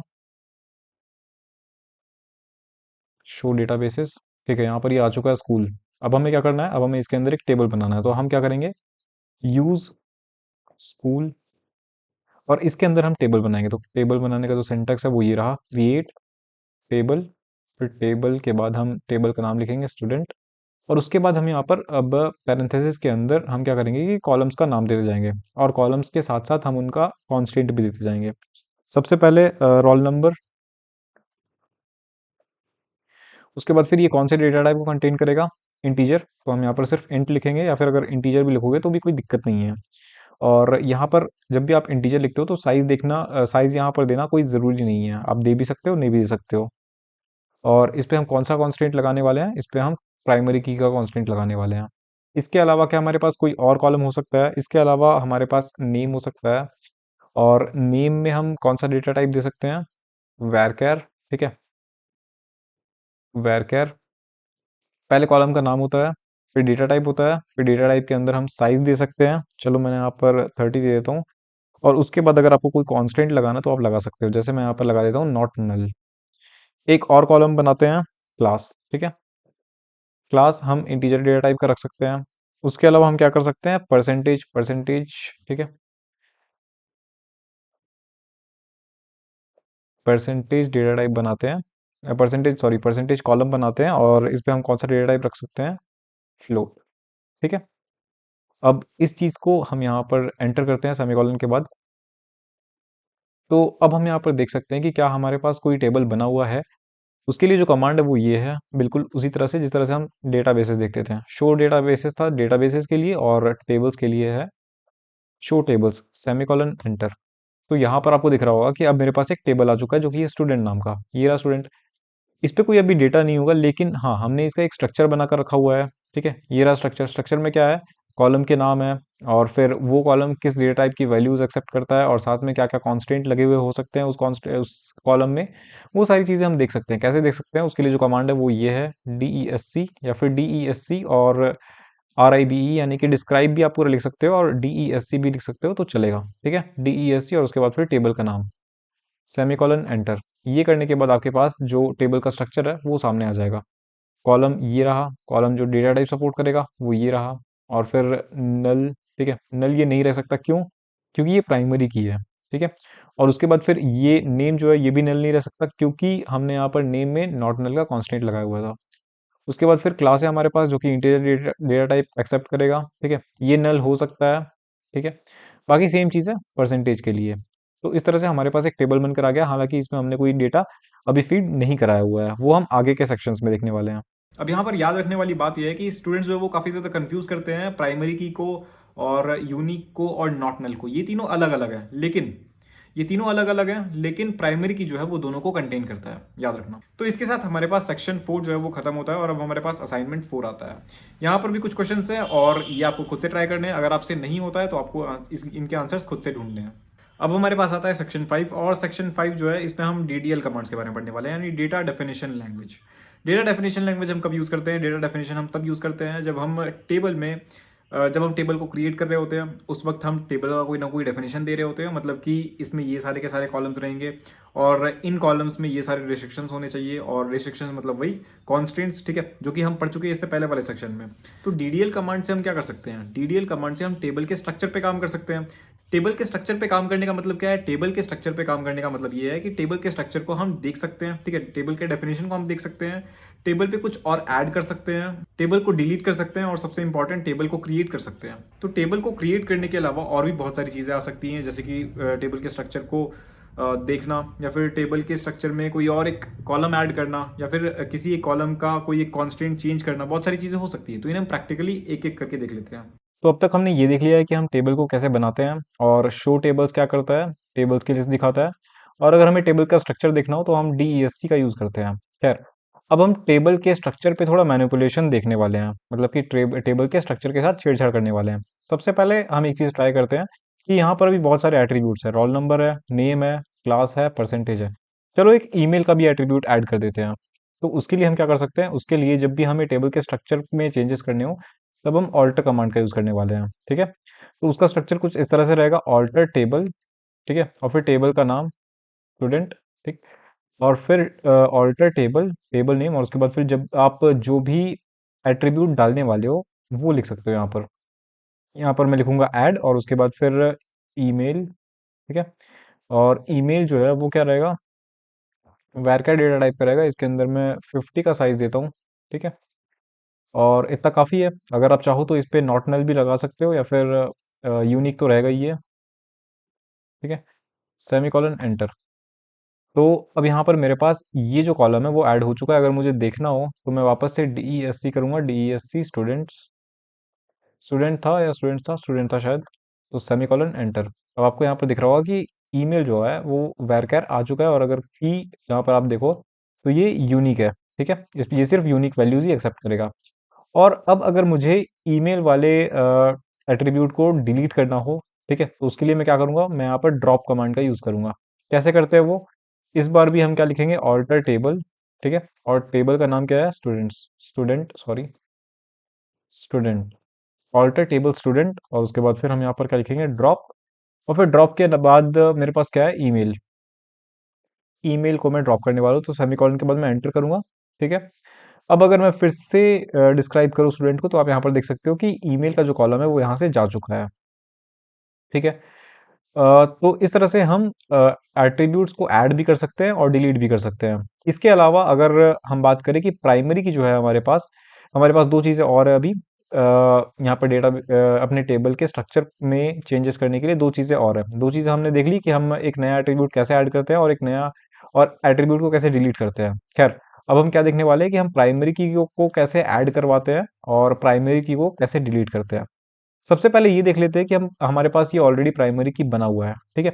तो इस पे हम प्राइमरी की कैसे हटाएंगे, ठीक है। हमें क्या करना है, हमें सिर्फ प्राइमरी की यहाँ से हटाना है। हम नहीं चाहते कि रोल नंबर जो है वो प्राइमरी की रहे, बाकी सारी चीज़ें वो तो चलेंगी, ठीक है। लेकिन हम बस ये नहीं चाहते कि रोल नंबर जो है वो प्राइमरी की रहे। तो हम इस केस में क्या करेंगे, हम यहाँ पर लिखेंगे ऑल्टर टेबल, और फिर टेबल का नाम क्या है, स्टूडेंट्स, और स्टूडेंट्स के बाद हम क्या लिखेंगे, सिर्फ इतना सा लिखना है हमें, ड्रॉप प्राइमरी की, सेमीकोलन एंटर। यहाँ पर एक एरर आ रहा है कि हमने यहाँ पर स्पेलिंग मिस्टेक किया हुआ है, तो यहाँ पर ये स्टूडेंट्स नहीं है, स्टूडेंट है। एंटर करते हैं, तो अब ये चल चुका है। अब अगर मैं फिर से डिस्क्राइब करूँ स्टूडेंट को, तो आप देख सकते हो कि ये कोई प्राइमरी की नहीं है यहाँ पर, ठीक है? तो इस तरह से हम रोल नंबर में से प्राइमरी की हटा सकते हैं, ठीक है? और अब अगर मुझे फिर से रोल नंबर को प्राइमरी की बनाना है तो मैं क्या करूँगा? उसके लिए मैं यहाँ पर लिखूँगा ऑल्टर टेबल और फिर टेबल का नाम स्टूडेंट और यहाँ पर मैं क्या करूँगा? ऐड और यहाँ मैं क्या ऐड करवाना चाहता हूँ? प्राइमरी की और फिर पैरेंथेसिस के अंदर, ठीक है? बिल्कुल एक फंक्शन की तरह पैरेंथेसिस के अंदर हम क्या लिखेंगे? Roll number. ये समझ जाएगा कि हम रोल नंबर को प्राइमरी की बनाने वाले हैं। तो ये है उसका स्ट्रक्चर, एंटर करूँगा तो ये चल गया। अब मैं इसको डिस्क्राइब करना चाहूँगा तो यहाँ पर आप देख सकते हो कि वापस से रोल नंबर जो है वो प्राइमरी की बन चुका है। अब हमारे पास आता है कि टेबल को डिलीट कैसे करते हैं, लेकिन मैंने आपको क्या बताया था कि टेबल को जब भी डिलीट करना हो कंप्लीटली, या फिर डेटाबेस को जब भी कंप्लीटली डिलीट करना हो, तो उस वक्त हम डिलीट कीवर्ड नहीं यूज करते हैं, उस वक्त हम ड्रॉप का यूज करते हैं। जब भी आपको कंप्लीटली टेबल डिलीट करना हो या फिर कंप्लीटली डेटाबेस डिलीट करना हो तो उस वक्त हम ड्रॉप का यूज करते हैं। और जब भी आपको कोई एक रिकॉर्ड डिलीट करना हो तब हम डिलीट का यूज करते हैं, जो कि डेटा मैनिपुलेशन लैंग्वेज का पार्ट है। लेकिन अभी हम डेटा डेफिनेशन लैंग्वेज देख रहे हैं, तो हम इसमें क्या कर रहे हैं कि पूरा का पूरा टेबल या फिर पूरा का पूरा डेटाबेस डिलीट कर रहे हैं, जिसपे हम क्या यूज करने वाले हैं? ड्रॉप। तो देख लेते हैं कि हम टेबल को कैसे डिलीट कर सकते हैं। तो अगर मैं देखना चाहूँ कि मेरे पास कौन-कौन से टेबल्स अभी प्रेज़ेंट हैं इस डेटाबेस के अंदर, तो ये रहा मेरे पास सिर्फ़ एक टेबल, ठीक है? और इसको अगर मुझे डिलीट करना है, पूरे टेबल को डिलीट करना है, तो यहाँ पर मैं लिख सकता हूँ क्या सिंपली ड्रॉप टेबल और फिर स्टूडेंट, सेमीकोलन एंटर। तो यहाँ से ये अब डिलीट हो चुका है। अगर मैं यहाँ पर अब करूँ शो टेबल्स, सेमीकोलन एंटर तो यहाँ पर मेरे पास कोई टेबल नहीं है। तो हमारे पास तीन बहुत इंपॉर्टेंट चीज़ें आती हैं। सबसे पहला क्रिएट, जो कि टेबल क्रिएट करने के काम आता है। दूसरा ड्रॉप, जो कि टेबल को डिलीट करने के काम आता है। तीसरा ऑल्टर, जो कि टेबल के स्ट्रक्चर को मॉडिफाई करने में काम आता है। स्ट्रक्चर को मॉडिफाई करना मतलब वही हो गया कि एक नया कॉलम ऐड कर दो या फिर किसी कॉलम में कोई एक रिस्ट्रिक्शन ऐड कर दो या रिमूव कर दो, ये सारी चीजें। तो इस तरह से सेक्शन 5 खत्म होता है और ये आपके पास कुछ क्वेश्चन है असाइनमेंट 5 के। इन्हें आपको सॉल्व करना है, आपको देखना है कि आप इनका आंसर कर पाते हो या नहीं, या फिर प्रैक्टिकली जो है वो इनको परफॉर्म कर पाते हो या नहीं। अगर आप नहीं परफॉर्म कर पाते हो तो आपको इनका आंसर खुद ही ढूंढना है, और किसी भी चीज में डाउट हो तो कमेंट कर दिया करो। तो अब बारी है सेक्शन 6 की, और इस सेक्शन में हम पढ़ने वाले हैं डीएमएल कमांड्स, यानी डेटा मैनिपुलेशन लैंग्वेज के कुछ कमांड्स।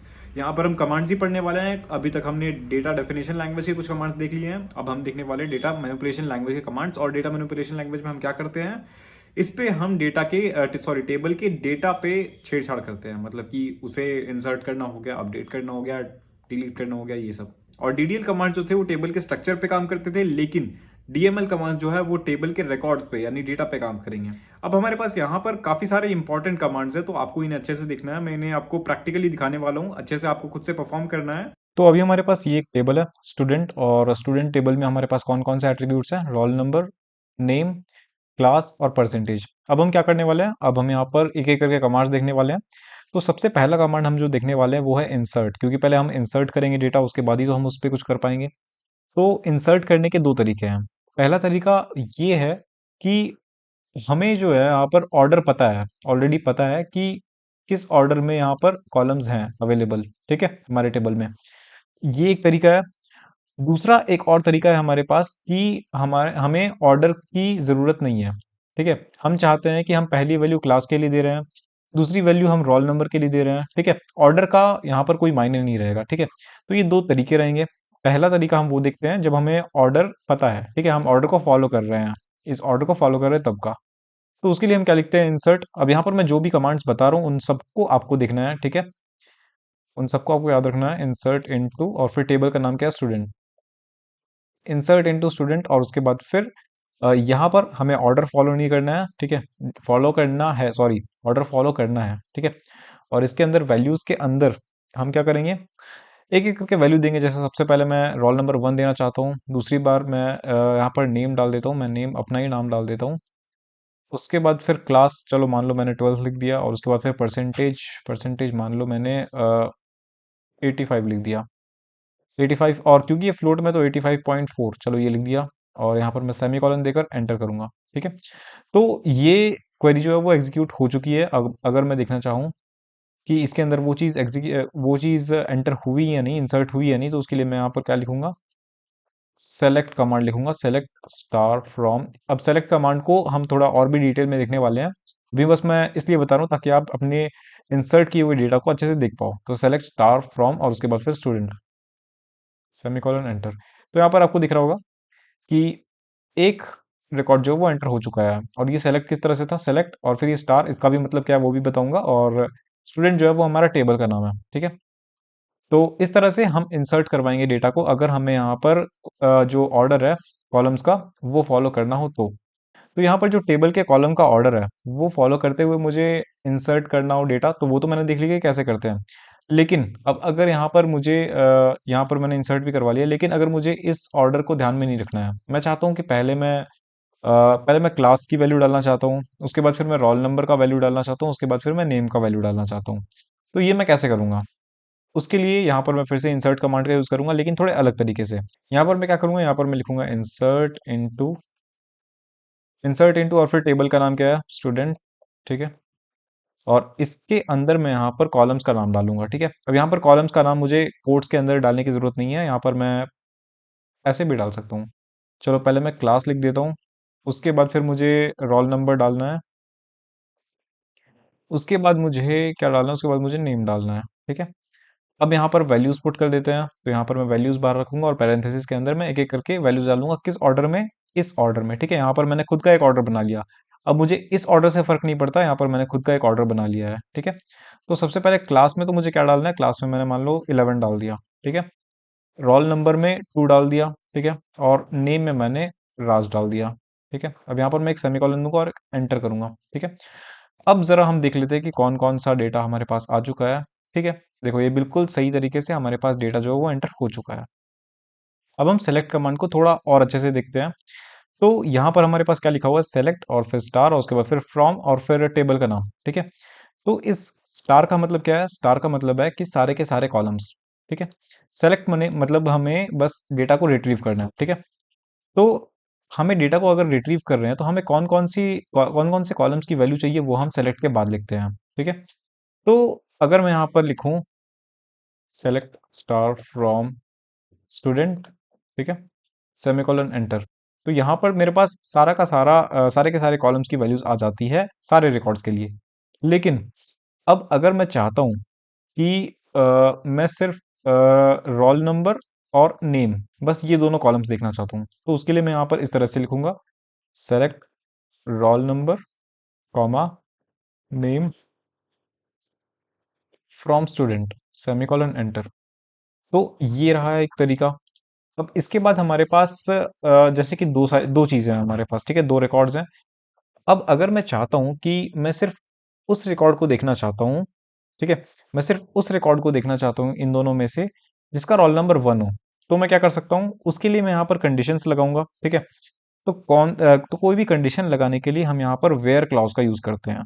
और वेयर क्लॉज का यूज हम कैसे करेंगे, हमें यहाँ पर लिखना है सेलेक्ट और उसके बाद फिर मान लेते हैं कि हमें सारा कॉलम चाहिए इस बार, तो सेलेक्ट स्टार फ्रॉम स्टूडेंट, ठीक उसी तरह। लेकिन अब यहाँ पर हमें कंडीशन भी लगानी है, तो कंडीशन लगाने के लिए हम यहाँ पर वेयर क्लॉज का यूज करेंगे, where roll number equal to क्या, इक्वल टू 1, ठीक है, सेमीकोलन एंटर। अब आपको यहाँ पर दिख रहा है कि अब आपके पास सिर्फ एक रिकॉर्ड उठ कर आया है जिसका रोल नंबर 1 था। तो इस तरह से आप वेयर क्लॉज का यूज कर सकते हो। इसके बाद हमारे पास दो चीजें और आती है, एक चीज तो हमारे पास आती है अपडेट, अपडेट कमांड हमें देखना है, और उसके बाद फिर हमें डिलीट कमांड भी देखना है, ठीक है। अब ये दोनों चीजें डेटा पे हम कर रहे हैं, तो सबसे पहले चलो अपडेट देख लेते हैं। पहले तो हम ये देखते हैं कि हमारे पास क्या है डेटा में। ये रहा हमारे पास सारा का सारा डेटा। अब एक काम करते हैं, यहाँ पर जो हमारे पास राज का जो परसेंटेज है ना, नल, उसको अपडेट करके देखते हैं। तो अपडेट करने के लिए हम लिखते हैं अपडेट स्टूडेंट सेट, और उसके बाद फिर हमें कौन से एट्रीब्यूट में कौन सी वैल्यू डालनी है वो डाल देते हैं, set percentage, percentage equal to मान लो इसको मैंने 90% दे दिया, ठीक है। या फिर चलो ये फ्लोट है तो मैंने 90.3 दे दिया। अब हमें किस रिकॉर्ड में ये चीज अपडेट करवानी है, ये हमें इस रिकॉर्ड में अपडेट करवानी है, तो हम इसमें क्या लिख सकते हैं, वेयर क्लॉज हमें डालना पड़ेगा ना, वरना ये सब में अपडेट हो जाएगा। तो हम क्या करेंगे, यहाँ पर वेयर क्लॉज डालेंगे, ठीक है। अब हम मान लो हम राज के लिए अपडेट करवा रहे हैं, तो ये हम कैसे बताएंगे इसे कि हम इसके लिए अब करवा रहे हैं अपडेट। या तो हम रोल नंबर इक्वल्स टू 2 कर सकते हैं, या फिर हम नेम इक्वल्स राज कर लेते हैं, या फिर हम क्लास इक्वल्स 11 कर लेते हैं, ठीक है। या फिर हम ये भी कर सकते हैं कि परसेंटेज जिसके पास नल हो उसके में हम ये चेंजेस करवा रहे हैं। लेकिन प्रैक्टिकली आप सोचो तो आप क्या यूज करोगे, आप रोल नंबर जो है वो यूज करोगे। तो where roll number equals to हम ये लिख देते हैं, सेमीकोलन एंटर। अब जरा हम देख लेते हैं कि हमारे पास क्या डेटा है। तो अब आप यहाँ पर देख सकते हो कि परसेंटेज जो है वो अपडेट हो चुका है। तो इस तरह से हम अपडेट करवाते हैं चीज़ों को। अब हम देखते हैं कि रिकॉर्ड्स को हम डिलीट कैसे करते हैं। चलो हम ये रोल नंबर 2 को डिलीट कर देते हैं। तो हम इसके लिए लिखते हैं डिलीट फ्रॉम, और उसके बाद फिर टेबल का नाम स्टूडेंट। इसके बाद हमें वेयर क्लॉज डालने की ज़रूरत है, ताकि हम कंडीशन डाल के बता पाएँ कि हम कौन सा रिकॉर्ड डिलीट करवाना चाहते हैं। वरना अगर हम इतने में ही सेमीकोलन डाल के अगर इस चीज़ को एंटर करवाते हैं, तो पूरा का पूरा टेबल जो है हमारा खाली हो जाएगा। टेबल का स्ट्रक्चर बचा हुआ रहेगा, लेकिन टेबल के अंदर जो भी डेटा था वो खाली हो जाएगा। हमें ये चीज़ नहीं करनी है, इसलिए हम यहाँ पर क्या करेंगे, वेयर डालेंगे। ठीक है, delete from table where, where क्या, रोल नंबर इक्वल्स टू। ठीक है, where roll number equals to semicolon enter. अब आप यहाँ पर देख सकते हो कि अगर मैं यहाँ पर देखूँ तो मेरे पास अब सिर्फ एक ही रिकॉर्ड है। तो इस तरह से आप डिलीट कर सकते हो। और ये जो टेबल को खाली करने वाली बात है ना, मतलब टेबल खाली करना मतलब टेबल के स्ट्रक्चर को बचा कर रखना, लेकिन टेबल में जो जो भी डेटा है वो खाली करना। तो उसको आप इस तरह से भी करा सकते हो। एक सेकेंड बताता हूँ मैं। हाँ, यहाँ पर अगर आप वेयर क्लॉज ना डालो, ठीक है, यहाँ पर अगर आप वेयर क्लॉज ना डालो और इतने में ही अगर आप चला दो, तो भी पूरा का पूरा टेबल जो है आपका खाली हो जाएगा। और इसके अलावा एक और आता है हमारे पास, ट्रंकेट टेबल, और उसके बाद फिर टेबल का नाम। तो उससे भी सेम काम होता है। ठीक है, ट्रंकेट टेबल का मतलब ये होता है कि टेबल को खाली कर दो। हालांकि उसमें भी हमारे पास जो स्ट्रक्चर है वो बचा रहेगा जब तक हम ड्रॉप टेबल ना करें। ठीक है, ड्रॉप टेबल और फिर टेबल का नाम, वो वाला कमांड हम जब तक ना चलाएं तब तक हमारे पास टेबल का स्ट्रक्चर बचा रहेगा। तो ये था सेक्शन 6, और अब हमारे पास आता है इस सेक्शन का असाइनमेंट। और ये सारे क्वेश्चंस को आपको खुद से ट्राई करना है। अगर आपसे सॉल्व नहीं होता है तो आपको इनका आंसर खुद से ढूंढना है। तो अब हम देखने वाले हैं सेक्शन 7, और सेक्शन 7 में हम सेलेक्ट स्टेटमेंट को और थोड़ा डिटेल में देखने वाले हैं, क्योंकि हमारे पास सेलेक्ट स्टेटमेंट में और भी काफी सारी चीजें आती है, जैसे वेयर क्लॉज आ जाता है, और इसके साथ साथ डिस्टिंक्ट कीवर्ड, ऐसी और भी बहुत सारी चीजें आ जाती है, बहुत सारे ऑपरेशन आ जाते हैं। तो हम सेलेक्ट कमांड को थोड़ा और डिटेल में देखने वाले हैं। तो अभी यहाँ पर मैंने कुछ डेटा इंसर्ट करवा कर रखा हुआ है। यहाँ पर कुछ बच्चे क्लास 12th के भी हैं और कुछ बच्चे क्लास 11th के भी हैं। ठीक है, हम यहाँ पर क्या करने वाले हैं, हम सेलेक्ट स्टेटमेंट को थोड़ा और डिटेल में देखने वाले हैं। तो सबसे पहले हम मैथमेटिकल ऑपरेशंस देखते हैं। सिंपल सी बात ये है कि अगर आप यहाँ पर ये लिखते हो सेलेक्ट, अगर मैं टेबल का रेफरेंस ना देकर सिर्फ ये चीज़ लिखता हूँ, सेलेक्ट 5 + 6 सेमीकोलन एंटर, तो यहाँ पर मेरे को उसकी वैल्यू भी मिल जाती है। मतलब आप मैथमेटिकल ऑपरेशन को परफॉर्म कर सकते हो। ये समझ में आ गया आपको। और यहाँ पर आप जो कॉलम का नाम देते हो वो ही रहता है कॉलम का नाम, और बाद में आपके पास आंसर आता है। ठीक है, ये चीज़ भी सिंपल है। अब यहाँ पर देखो, अब अगर मुझे इस टेबल का डेटा चाहिए, मुझे रोल नंबर, नेम और मान लो परसेंटेज चाहिए, ये तीनों कॉलम का डेटा चाहिए, और साथ में मैं चाहता हूँ कि टीचर का अगर मूड बहुत अच्छा है तो सिर्फ देखने के लिए। ठीक है, हम अभी एक्चुअल में हम नहीं बढ़ाएंगे परसेंटेज, परसेंटेज हम अपडेट से बढ़ाते हैं। ठीक है, मतलब कोई भी डेटा में हमें चेंजेस करने हुआ तो वो हम अपडेट से करने वाले हैं, लेकिन हम अभी सिर्फ अपने खुद के देखने के लिए हम क्या करते हैं कि परसेंटेज को 2 से बढ़ाते हैं। ठीक है, जैसे इसका 85.4 है तो ये हो जाएगा 87.4। इस चीज़ को एक बार प्रैक्टिकली करके देखते हैं। तो हम क्या लिखेंगे उसके लिए, हम लिखेंगे सेलेक्ट, सॉरी ये बार बार मैं स्पेलिंग मिस्टेक्स कर रहा हूँ, सेलेक्ट कौन कौन सा कॉलम चाहिए हमें, रोल नंबर चाहिए, ठीक है, और नेम चाहिए, और एक क्या चाहिए, और परसेंटेज चाहिए। लेकिन हमें परसेंटेज में 5 नहीं 2 इंक्रीमेंट हुआ चाहिए। और उसके बाद फिर from student table semicolon enter. यहाँ पर आपको दिख रहा है कि यहाँ पर देखो परसेंटेजेस बढ़ चुके हैं। और हाँ, कॉलम के नाम यहाँ पर मैंने जो दिए थे वही है कॉलम के नाम, रोल नंबर का रोल नंबर, नेम का नेम, परसेंटेज +2 का देखो, परसेंटेज +2 का परसेंटेज +2 ही आया है। लेकिन अगर मैं चाहता हूँ कि मेरे पास जो, और हाँ, ये सिर्फ रिजल्ट आपको बस दिखाने के लिए है। ठीक है, सेलेक्ट स्टेटमेंट बस डेटा को लेकर आता है। ठीक है, अगर मुझे एक्चुअल में यहाँ पर परसेंटेज बढ़ाने होते तो मैं क्या लिखता, मैं अपडेट कमांड का यूज करता। ठीक है, और क्या कर सकते हैं यहाँ पर, अब देखो, जैसे कि यहाँ पर मेरे पास कॉलम का नाम यहाँ पर ये है रोल नंबर, नेम और परसेंटेज +2, तो मैं चाहता हूँ कि मेरे पास जो डेटा शो हो उसमें कॉलम का नाम जो है वो चेंज होकर आए। तो चलो इस चीज को एक बार अच्छे से यूज करते हैं। जैसे यहाँ पर परसेंटेज +2 लिखा हुआ है ना, अब मैं चाहता हूँ कि इसको हटाओ, सिर्फ परसेंटेज लिखा हुआ है। तो मैं क्या कर सकता हूँ, तो मैं यहाँ पर एक निक नेम दे सकता हूँ कॉलम को। और कॉलम को या फिर टेबल को हम जब कोई निक नेम देते हैं उस चीज को हम क्या कहते हैं, उस चीज को हम कहते हैं एलियास नेम। ठीक है, तो चलो एक निकनेम देते हैं इस चीज को। तो ये रहा हमारा कमांड। हम क्या करने वाले हैं, सिर्फ हमारे कॉलम के आगे, कॉलम के नाम के आगे एज लगाएंगे, और उसके बाद हम क्या लिख देंगे यहाँ पर, परसेंटेज। ठीक है, ये रहा। अब आपको यहाँ पर दिख रहा होगा कि यहाँ पर सिर्फ परसेंटेज का नाम परसेंटेज ही है, परसेंटेज +2 यहाँ पर नहीं लिखा हुआ है। बाकी परसेंटेज का जो डेटा है वो 2 परसेंटेज से बढ़ा हुआ है। ठीक है, तो ये था। ये कुछ मैथमेटिकल ऑपरेशंस थे जो आप परफॉर्म कर सकते हो, और इसके अलावा आप क्या कर सकते हो, इसके अलावा आप रिलेशनल ऑपरेटर भी परफॉर्म कर सकते हो। जैसे कि आप अगर वेयर क्लॉज का यूज करके ये देख सकते हो कि कौन से ऐसे बच्चे हैं जिनका जो मार्क्स है वो 85 से ज़्यादा है, ठीक है।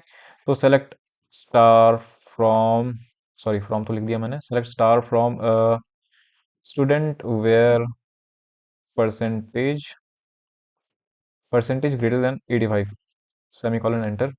तो ये सारे के सारे परसेंटेज 85 से ज़्यादा हैं, ठीक है, इसमें कोई दिक्कत नहीं है। ये था रिलेशनल ऑपरेटर। और अगर मैं चाहूँ ये देखना कि मुझे ऐसे बच्चों के रिकॉर्ड्स देखने हैं जो जो कि क्या कह सकते हैं हम, हाँ, जिनके परसेंटेज जो है वो मान लेते हैं कि 70, चलो 80, ठीक है, 80 से कम हो या फिर 90 से ज़्यादा हो। तो उसके लिए मैं क्या कर सकता हूँ, उसके लिए मैं एंड ऑपरेटर का यूज़ कर सकता हूँ। आपने पाइथन में भी पढ़ा होगा एंड और नॉट, तो वो भी यहाँ पर भी सेम ही है, ठीक है। तो select star from student where percent, ठीक है, percentage greater than, sorry smaller than, पहले तो स्मॉलर देन 80, ठीक है, क्या लिख रहा हूँ मैं, 80 एंड परसेंटेज ग्रेटर देन 90, ठीक है, सेमीकोलन। अब अगर मैं यहाँ पर इस चीज़ को एंटर करूँ तो मेरे पास कोई भी डेटा नहीं आएगा, ध्यान रखना, क्योंकि मैंने क्या किया हुआ है, मैंने यहाँ पर एंड लिखा हुआ है। अगर यहाँ पर मैंने एंड लिखा हुआ है तो क्या आप ये देख सकते हो कि हमारे पास जो भी डेटा था उसमें से कोई भी ऐसा परसेंटेज होगा जो कि इन दोनों कंडीशंस को सेटिस्फाई करता हो। कौन दोनों conditions, percentage is smaller than 80, percentage is greater than 90, ठीक है। इन दोनों कंडीशंस को सेटिस्फाई करने वाला कोई भी नंबर हो सकता है क्या, कि वो 80 से कम भी हो और 90 से भी ज्यादा भी हो? नहीं हो सकता। इसलिए मैं इस चीज को अगर एंटर करूं तो यहाँ पर मेरे पास क्या आ रहा है, एम्प्टी सेट।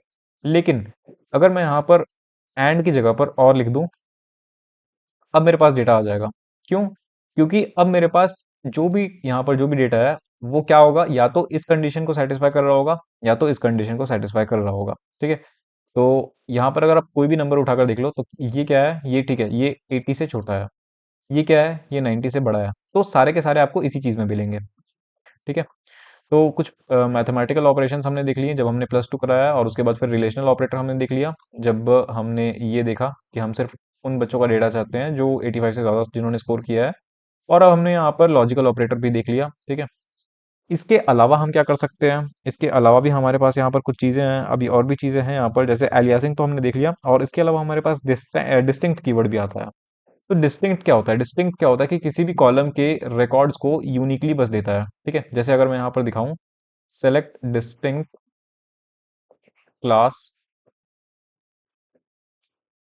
फ्रॉम स्टूडेंट, ठीक है, सेमीकोलन। अब अगर मैं एंटर करूँ तो फिर मेरे पास क्या आएगा, यहाँ पर एंटर करने के बाद मेरे पास क्लास की जो भी वैल्यूज होंगी ना वो रिपीट नहीं होंगी, वो बस एक बार आएंगी।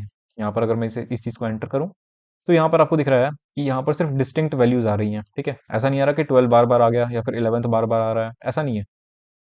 तो यहाँ पर मैंने इसको बता कर रखा हुआ है कि मुझे सिर्फ क्लास कॉलम चाहिए, लेकिन अगर मैं डिस्टिंक्ट क्लास के साथ एक और कॉलम मंगवा लूँ, कोई सा भी एक और कॉलम मंगवा लूँ, तो फिर क्या होगा, तो भी क्या हमारे पास ये चीज़ें बस एक एक बार आएंगी? नहीं, उस वक्त ये गड़बड़ हो जाएगा। डिस्टिंक्ट क्लास कॉमा, अब मैं यहाँ पर चलो रोल नंबर ही मंगवा लेता हूँ, रोल नंबर, ठीक है। यहाँ पर आपको दिख रहा होगा कि यहाँ पर चीज़ें गड़बड़ हो चुकी हैं, क्योंकि यहाँ पर डिस्टिंक्ट भले ही आना चाहता था यूनिकली, ठीक है, 12th बस एक बार आना चाहता था, 11th बस एक बार आना चाहता था, लेकिन रोल नंबर पे हमने कोई डिस्टिंक्ट नहीं डाला हुआ है, या फिर रोल नंबर पे हमने कुछ नहीं डाला हुआ है, रोल नंबर को हम जैसा का तैसा मंगवा रहे हैं, इसलिए सारे के सारे रोल नंबर आ रहे हैं। तो अब उसकी वजह से सारे के सारे रोल नंबर आने की वजह से अब यहाँ पर ये क्लास भी जो है वो रिपीट होने लगा है, ठीक है। तो ये था डिस्टिंक्ट। और अब डिस्टिंक्ट के बाद हमें क्या देखना है, डिस्टिंक्ट के बाद हम वेयर क्लॉज देख लेते हैं। खैर वेयर क्लॉज हमने देखा हुआ है, लेकिन चलो फिर भी दिखा देता हूँ मैं आपको। सेलेक्ट स्टार फ्रॉम स्टूडेंट, ये स्टार का मतलब ऑल कॉलम्स होता है। वेयर वेयर क्लास इक्वल्स 12, ठीक है। अब सिर्फ क्लास ट्वेल्थ के बच्चों को देखते हैं।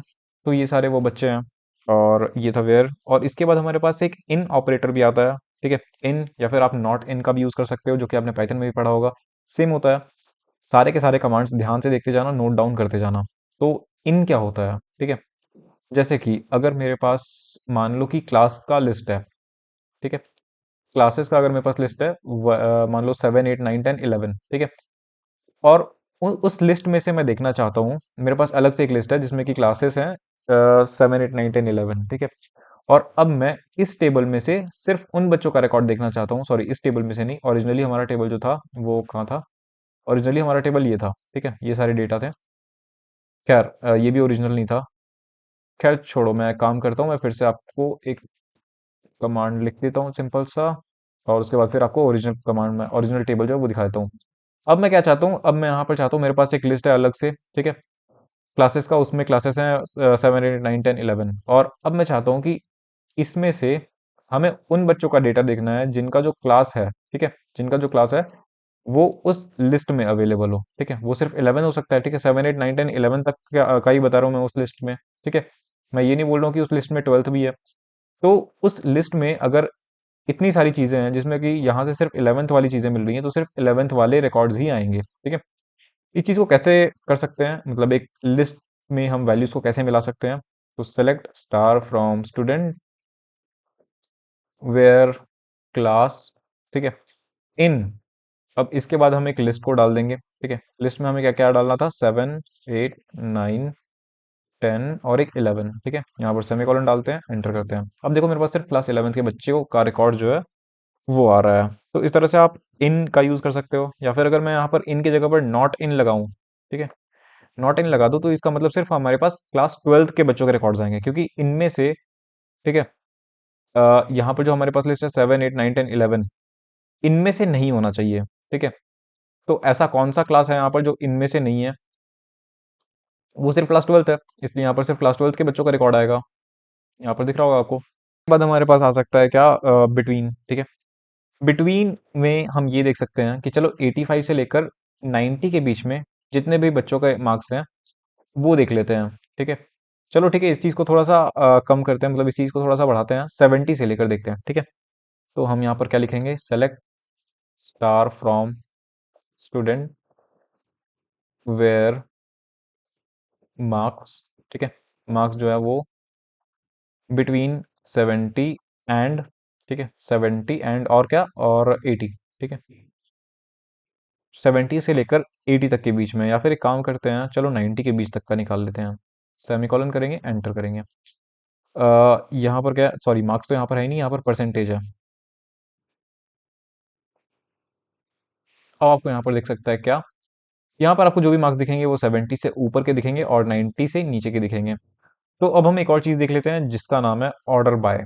अब ये ऑर्डर बाय क्या करता है, ठीक है।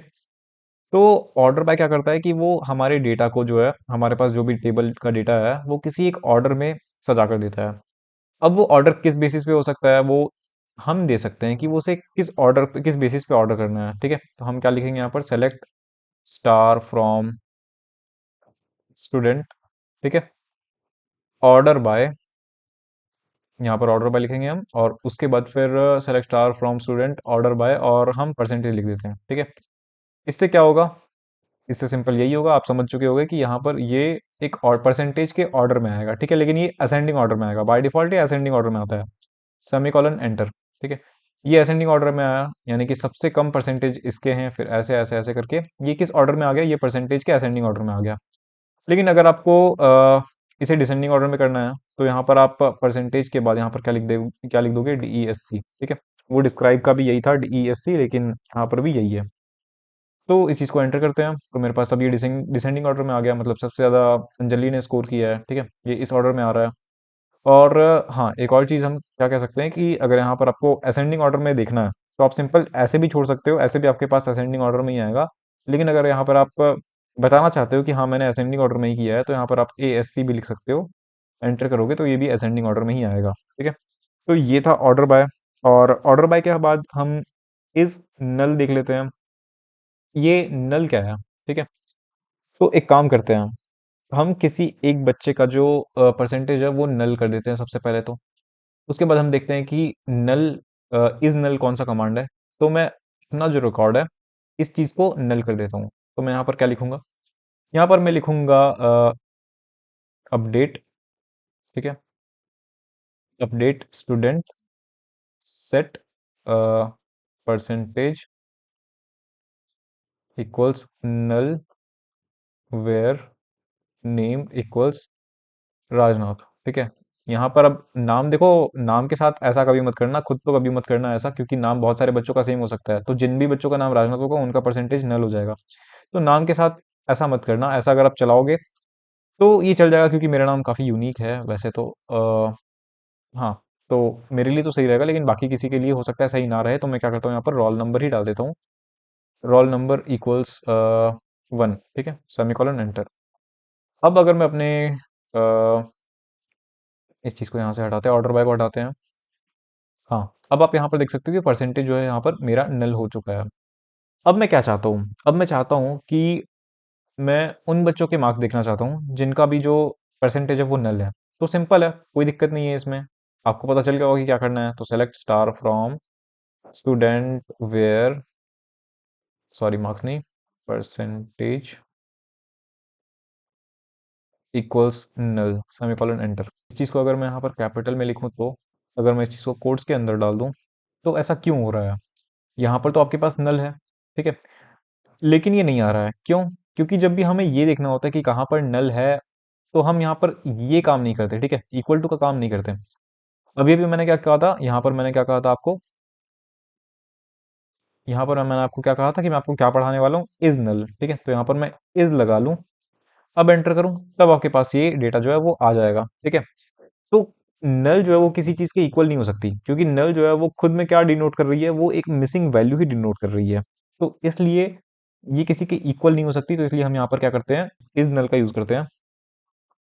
और इज नल के बाद हम इज नॉट नल का भी देख सकते हैं। तो इज नॉट नल अगर हम करें तो सिर्फ मेरे रिकॉर्ड को छोड़कर बाकी सारे रिकॉर्ड्स यहाँ पर आ जाएंगे हमारे पास। और इसके बाद अब हमें पढ़ना है पैटर्न मैचिंग।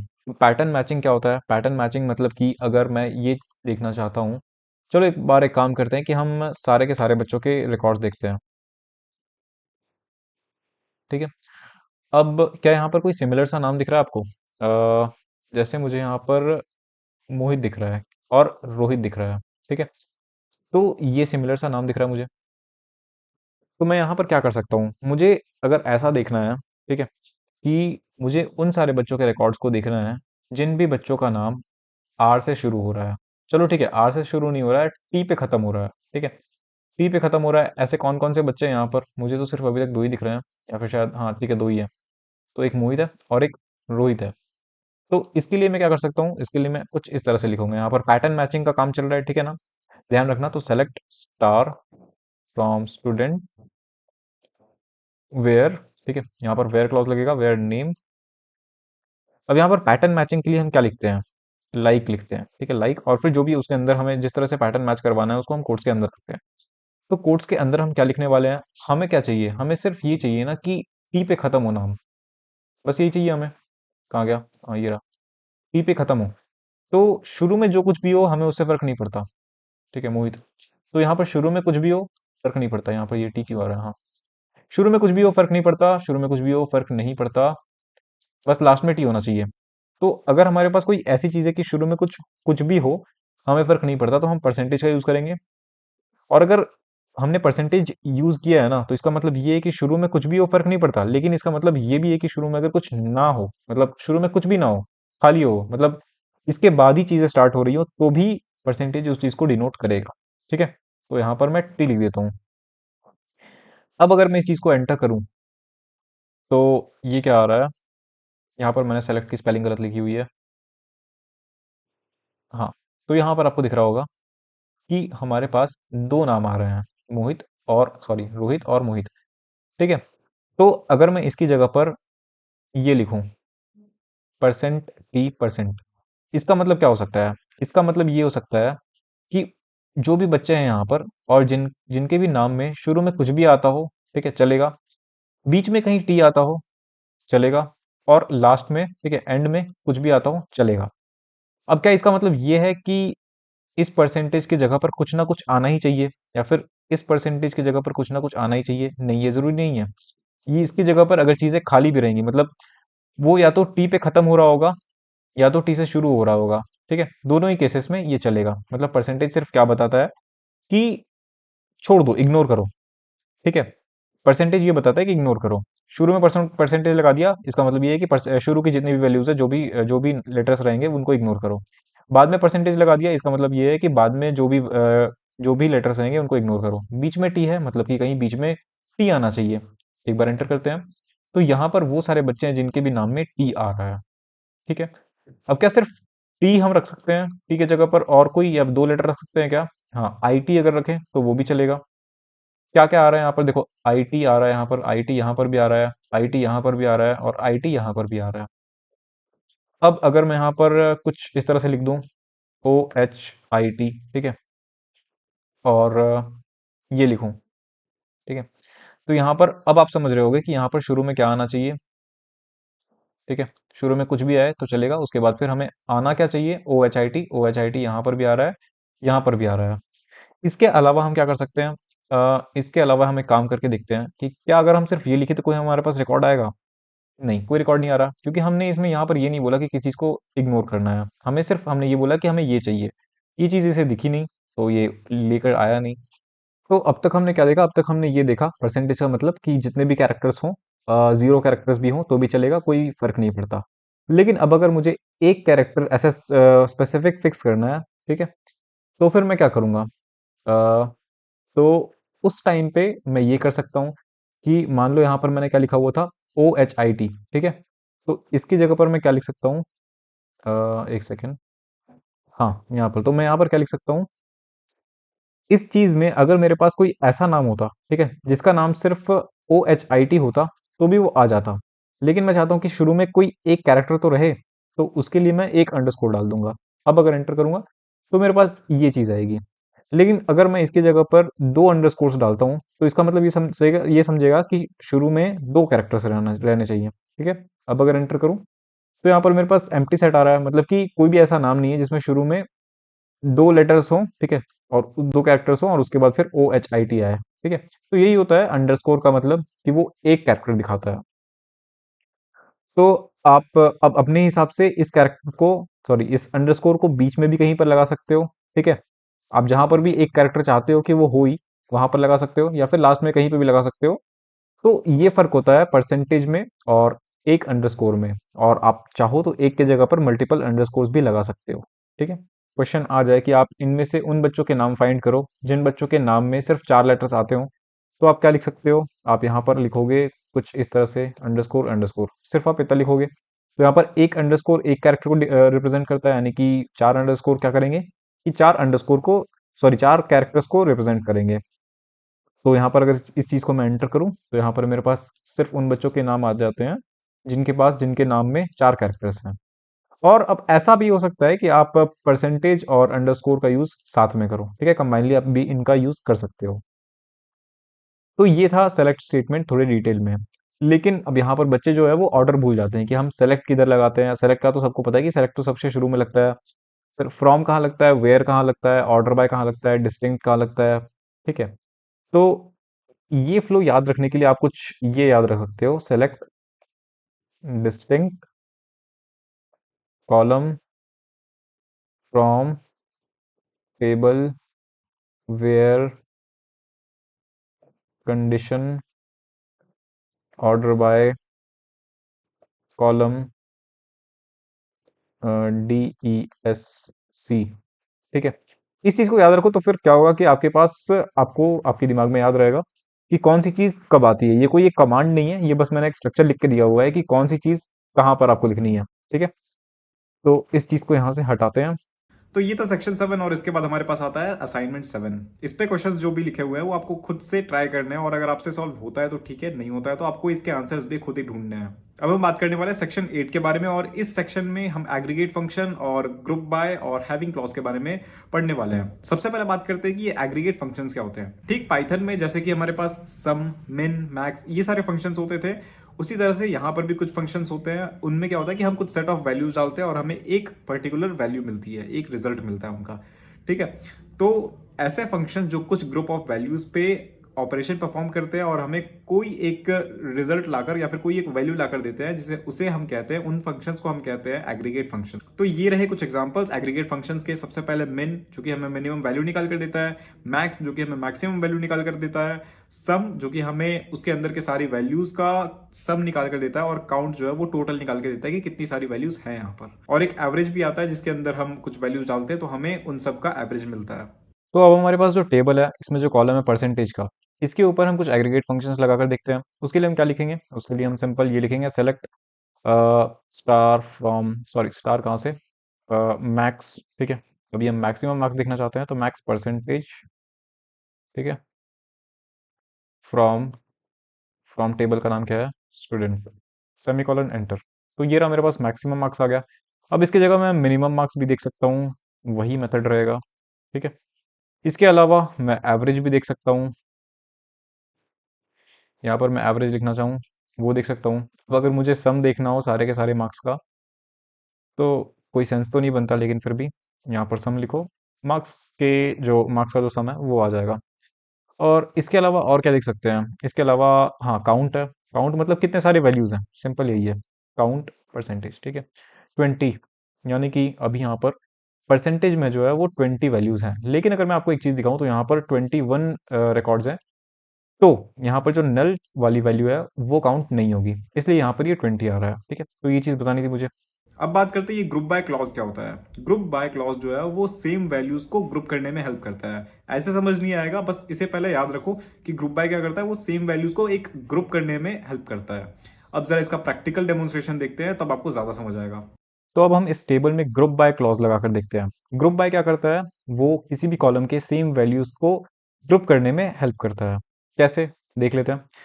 तो हम यहाँ पर लिखेंगे सेलेक्ट, क्या क्या हमें क्या करवाना है, हमें क्या क्या चाहिए, क्लास चाहिए, ठीक है। क्लास कॉमा एक एग्रीगेट फंक्शन यहाँ पर लगा देते हैं, काउंट, ठीक है। काउंट फ्रॉम स्टूडेंट, ठीक है। अब यहाँ पर हम क्या लिखेंगे? Group by, sorry, group by कौन से कॉलम से हमें ग्रुप करवाना है? हमें क्लास से ग्रुप करवाना है, सेमीकोलन एंटर। अब अगर आप यहाँ पर देखो, तो यहाँ पर क्या मिल रहा है? यहाँ पर मिल रहा है कि क्लास 11th है और क्लास 12th है, और इनके साथ हमने एग्रीगेट फंक्शंस लगा दिया है, ठीक है। एग्रीगेट फंक्शन लगा दिया है काउंट का। तो क्लास 11 का जो काउंट है वो 10, यानी कि 10 बच्चे हैं। क्लास 12th का जो काउंट है वो 11 है, यानी कि यहाँ पर 11 बच्चे हैं। एक और चीज़ यहाँ पर आती है जो कि है हैविंग क्लॉज, ठीक है। तो यहाँ पर हम जो सेलेक्ट के साथ जब कोई एक कंडीशन लगाते थे कॉलम्स के ऊपर, तब हम अब तक क्या करते आ रहे थे? वेयर क्लॉज का यूज करते आ रहे थे। लेकिन जब भी हम ग्रुप के अंदर कोई कंडीशन लगाएंगे, ठीक है, ग्रुप बाय के अंदर हमें कोई कंडीशन लगानी होगी, उस वक्त हम किसका यूज करेंगे? उस वक्त हमें हैविंग का यूज करना होगा, ठीक है। एक एग्जांपल देख लेते हैं उस चीज का। तो यहाँ पर हमने लिखा सेलेक्ट क्लास कॉमा, चलो ठीक है, काउंट भी अगर हमें करवाना है तो वो भी लिख देते हैं, count star from, select class count from student,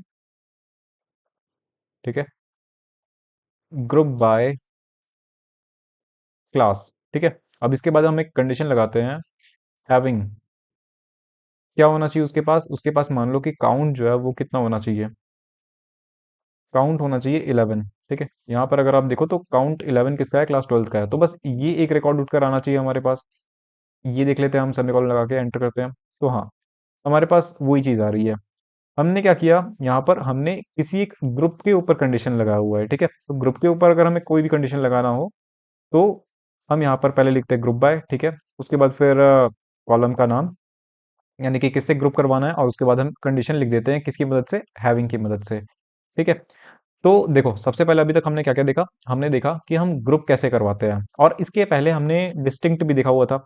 लेकिन जब हमें एग्रीगेट फंक्शंस का यूज करना हो, तब हम ग्रुप बाय यूज करेंगे, ठीक है।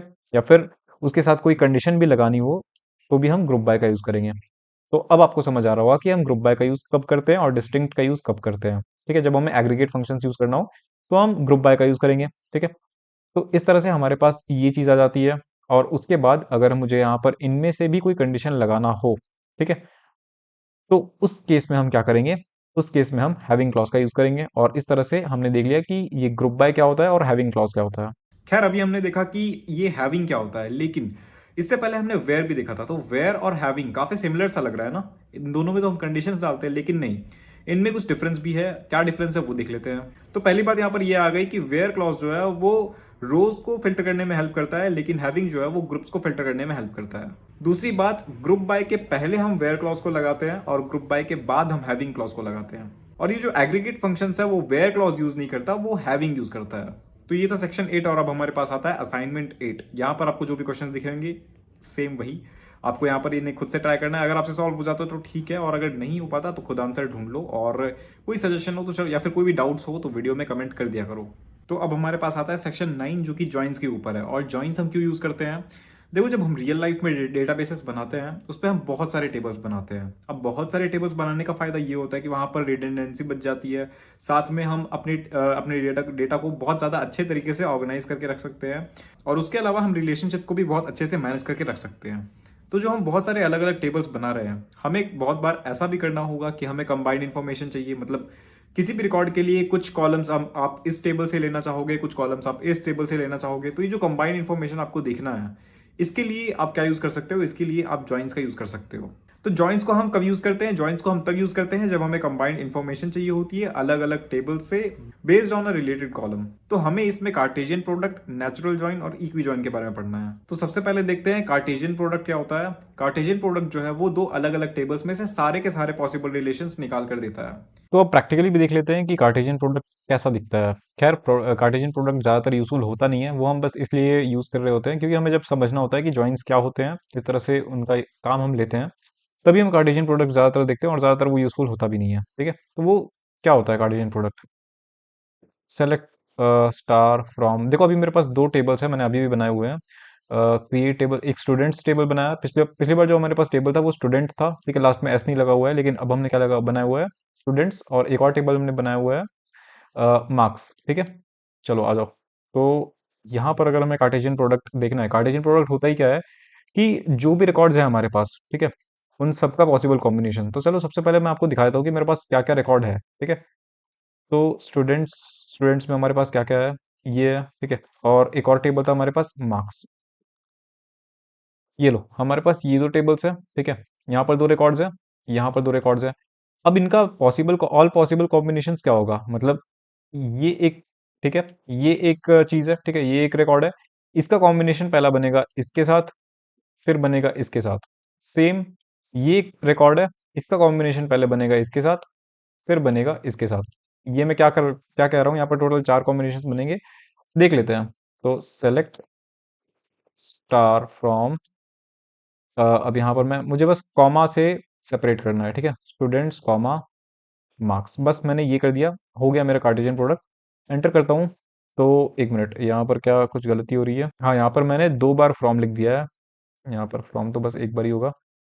अब यहाँ पर आपको दिख सकता है कि यहाँ पर आपके पास सारे के सारे कॉम्बिनेशंस बनकर आ चुके हैं। तो ये था कार्टेशियन प्रोडक्ट। तो अब बात करते हैं सबसे इंपॉर्टेंट इक्वी जॉइन के बारे में। इक्वी जॉइन क्या करता है कि इक्वी जॉइन हमें अलग अलग टेबल्स में से रोज को कंबाइन करके देता है based on a equality condition.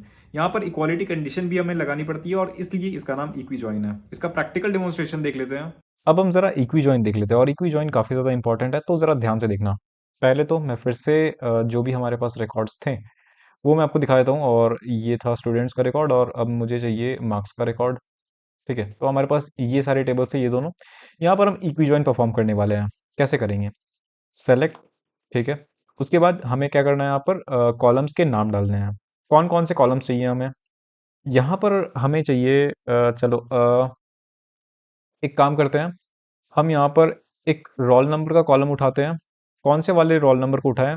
इस वाले से रोल नंबर उठाएं या फिर इस वाले से उठाएं, क्योंकि दोनों में एग्जिस्ट कर रहा है रोल नंबर, है ना? दोनों में रोल नंबर एग्जिस्ट कर रहा है, दोनों टेबल्स में। तो चलो हम इससे बता देते हैं कि हमें स्टूडेंट्स टेबल में से रोल नंबर को उठाना है। चलो ठीक है, क्योंकि दोनों में एग्जिस्ट, ध्यान रखना, क्योंकि दोनों में एग्जिस्ट कर रहा है रोल नंबर, इसलिए मुझे बताना पड़ रहा है कि किस में से उठाओ, ठीक है, रोल नंबर को। तो मैं यहाँ पर लिखूंगा स्टूडेंट्स डॉट रोल, ठीक है। एक ये कॉलम हो गया। और कौन सा कॉलम चाहिए मुझे? रोल नंबर, एक नेम का रख लेते हैं और एक मार्क्स का रख लेते हैं, ठीक है, तीनों कॉलम्स हमारे पास आ जाएंगे। तो नेम भी उठाना है हमें। तो नेम ये यहीं से उठाएगा, ठीक है, इस पे हमें बताने की जरूरत नहीं है कि स्टूडेंट्स के टेबल से उठाओ, क्योंकि इसमें तो नेम का कॉलम है नहीं। तो हम यहाँ पर लिखेंगे नेम। उसके बाद सेम चीज़ है मार्क्स के लिए भी, तो यहाँ पर मैंने मार्क्स लिख दिया। यहाँ मैंने इसे बता दिया कि मुझे कौन कौन से कॉलम चाहिए, ठीक है। ये समझ जाएगा कि कौन से कॉलम से, कौन से टेबल में से कौन सा कॉलम उठाना है, ठीक है। फ्रॉम, फ्रॉम कौन कौन से कॉलम्स, कौन कौन से टेबल्स पे हम देख रहे हैं ये चीज़ें? स्टूडेंट्स कॉमा मार्क्स में से, ठीक है।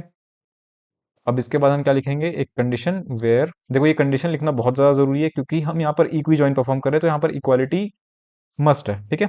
तो वेयर, वेयर क्या, जहां पर हम इक्वालिटी कहाँ से दिखा रहे हैं, कैसे ये इक्वल होना चाहिए।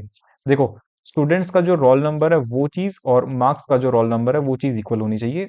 उस केस में हमें ये तीनों कॉलम्स देखने हैं, ठीक है। तो ये कंबाइंड इन्फॉर्मेशन हमारे पास आएगा, कंबाइंड टेबल आएगा।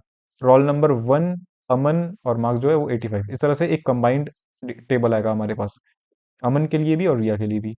तो यहाँ पर हम क्या करने वाले हैं, फ्रॉम स्टूडेंट्स मार्क्स वेयर, अब यहाँ पर हम ये चीजें लिख देते हैं, students dot, students dot roll equals marks dot roll, ठीक है। कोई दिक्कत यहाँ पर नहीं है, बस अब एंटर करते हैं।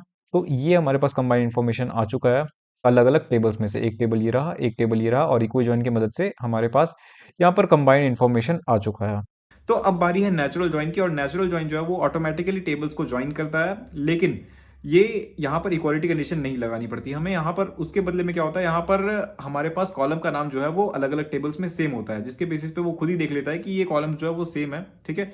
इन कॉलम्स का नाम जो है वो सेम है अलग अलग टेबल्स में, तो इनको आपस में ज्वाइन कर दो, ये होता है। और यहाँ पर ऐसा नहीं है कि अगर दो सेम कॉलम्स है तो ये डुप्लीकेट आएंगे, ठीक है, वो एक ही बार आएगा। अब देख लेते हैं इसका प्रैक्टिकल डेमोन्स्ट्रेशन। यहाँ पर हम अपने टेबल्स को देख लेते हैं कि टेबल्स में हमारे पास क्या क्या है। ये दोनों टेबल्स हैं हमारे पास। नेचुरल जॉइन बहुत ज़्यादा सिंपल है, उस पर भी हम यही डेटा, यही टेबल हम निकलवा रहे होंगे, लेकिन हमने जो यहाँ पर इक्वालिटी कंडीशन दी है वो हमें देने की ज़रूरत नहीं है। कैसे, तो सेलेक्ट, ठीक है, star from, select star from, कौन कौन सी टेबल्स में से हमें डेटा चाहिए, स्टूडेंट्स कॉमा मार्क्स, ठीक है।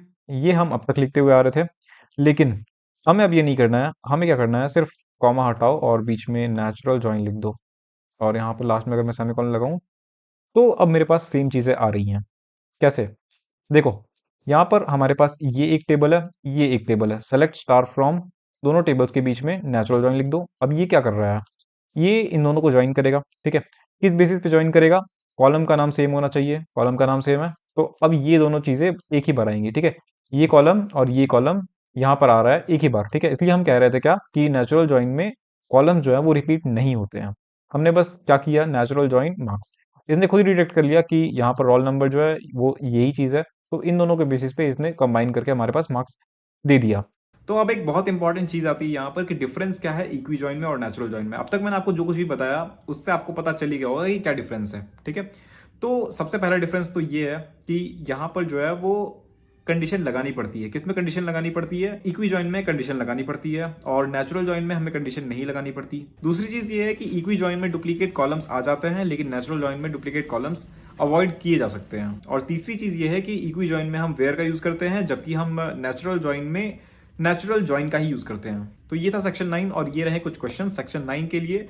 और अगर ये आपसे सॉल्व होते तो ठीक है, सॉल्व कर लो, और अगर नहीं होते तो इनके आंसर्स खुद ही ढूंढो, और अगर कोई डाउट है तो कमेंट करो। तो अब हम आ चुके हैं सेक्शन 10 में, और इसमें हम पढ़ने वाले हैं इंटरफेस पाइथन विद माइस्क्यूएल। ये लास्ट सेक्शन है इस वीडियो का, और इसके बाद जो डीबीएमएस का चैप्टर है वो पूरी तरह से खत्म हो जाएगा। और ये जो चैप्टर है, ठीक है, ये जो सेक्शन है इस वीडियो का इंटरफेस पाइथन विद माइस्क्यूएल, ये बहुत ज्यादा इंपॉर्टेंट है अगर आप कोई भी प्रोजेक्ट बनाते हो तो। जैसे कि अगर एक एग्जांपल से समझे तो अगर आपको आपके घर पे केक बनाना है, ठीक है, तो आपको कुछ चीज़ें चाहिए होंगी, ठीक है। तो उन चीज़ों को लेने के लिए आप कहाँ पर जाओगे, आप एक स्टोरेज सिस्टम पर जाओगे, यानी कि आप कह सकते हो कि आप दुकान पर जाओगे, ठीक है। वहाँ पर स्टोरेज है सारी चीज़ों का, आपको जो चाहिए वो वहाँ से लेकर आओगे, ठीक है। या फिर कह सकते हैं कि ठीक है आपकी मम्मी बना रही है तो वो आपको भेजेगी, आप जाओगे सामान लेकर वापस आओगे। तो यहाँ पर क्या हो रहा है, ये जो दुकान था वो एक स्टोरेज सिस्टम था, ठीक उसी तरह से आप कोई भी प्रोजेक्ट बनाते हो तो वो एक स्टोरेज सिस्टम आपके पास होना चाहिए। वो स्टोरेज सिस्टम कौन हैंडल करेगा, आपका डीबीएमएस हैंडल करेगा। तो आपके डेटाबेस में ही सारी की सारी चीज़ें स्टोर होंगी। अब इसके बाद आपकी मम्मी ने आपसे क्या कहा कि इन चीज़ों को लेकर आओ। तो मम्मी क्या है, मम्मी यूज़र है। अब आप कोई भी वेबसाइट यूज़ कर रहे हो, कोई भी ऐप यूज़ कर रहे हो, तो आप उसके यूज़र हुए, ठीक है। अब वो ऐप क्या करेगा, वो ऐप जो है वो एक रिक्वेस्ट भेजेगा डेटाबेस की ओर कि मुझे ये चीज़ चाहिए, फिर डेटाबेस उसे देगा, फिर वो ऐप जो है उस रिक्वेस्ट को वापस लेकर आएगा और यूज़र को दिखाएगा, ठीक है। यही काम होता है इंटरफेस पाइथन विद माइस्क्यूएल में। इसमें हम क्या करवाने वाले हैं, इसमें हम पाइथन का यूज़ करने वाले हैं, ताकि हमारा जो यूज़र है ताकि हमारा जो यूजर है वो कुछ चीजें रिक्वेस्ट कर पाए डेटाबेस से और पाइथन जो है वो उन चीजों को लेकर आ पाए। अब अगर आप कोई भी प्रोजेक्ट बनाते हो जैसे school management system, library management system, railway management system, तो आपको इसकी जरूरत पड़ेगी। इसके लिए क्या क्या रिक्वायरमेंट्स है? सबसे पहले आपके पास MySQL इंस्टॉल होना चाहिए, पाइथन इंस्टॉल होना चाहिए और साथ में आपके पास MySQL कनेक्टिविटी की लाइब्रेरी इंस्टॉल होनी चाहिए। अब यहाँ पर ज्यादा चीजें हम थ्योरी पे नहीं रखने वाले, हम थ्योरी में बस दो चीजें और हमें देखनी है। एक तो हमें ये देखना है कि डेटाबेस कनेक्टिविटी का वर्कफ्लो क्या होता है, कि मतलब हम कैसे कैसे कौन कौन से स्टेप्स करते हैं कि हम क्वेरी को एग्जीक्यूट कर पाएं और डेटाबेस में चेंजेस कर पाएं या फिर रिट्रीव कर पाएं। उसके अलावा हम कुछ बहुत ज्यादा इंपॉर्टेंट फंक्शंस यहाँ पर देखने वाले हैं। तो इन दोनों चीजों के बाद हम सिर्फ यहाँ पर प्रैक्टिकल चीजें ही देखने वाले हैं। तो हमारा वर्कफ्लो किस तरह से रहता है? हम सबसे पहले अपने कनेक्टर लाइब्रेरी को इंपोर्ट करवाते हैं। कनेक्टर लाइब्रेरी को इंपोर्ट करवाने के बाद हम अपने डेटाबेस के साथ कनेक्शन को स्टैब्लिश करते हैं और उसके साथ साथ हम एक कर्सर बनाते हैं। कर्सर हम क्यों बनाते हैं? कर्सर हम इसलिए बनाते हैं ताकि हम कोई भी क्वेरी हमें लिखनी हो, कोई भी क्वेरी हमें एग्जीक्यूट करवानी हो, तो हम उसके हेल्प से ही करवाते हैं, कर्सर के हेल्प से। ठीक है। और कर्सर पे डिपेंड करता है कि वो किस डेटाबेस के लिए बनी हुई है। अब कर्सर के बनाने के बाद हम अपनी क्वेरी को एग्जीक्यूट करवा सकते हैं और उसके बाद फिर कुछ भी चेंजेस करवा सकते हैं अपने डेटाबेस में। और चेंजेस करवाने के बाद अगर हमने कोई भी चेंजेस करवाया तो उन्हें हमें कमिट करना जरूरी होता है। ठीक है। ये चीजें क्या होती है हम अच्छे से देखने वाले हैं, तो कमिट करना बहुत ज्यादा जरूरी होता है, वरना चेंजेस जो है वो आपको रिफ्लेक्ट नहीं होंगे। ठीक है। और कमिट करने के बाद आप अगर फेच करना चाहो फिर से रिजल्ट, तो फेच भी कर सकते हैं और उसके बाद हम अपने डेटाबेस कनेक्शन को क्लोज कर देते हैं।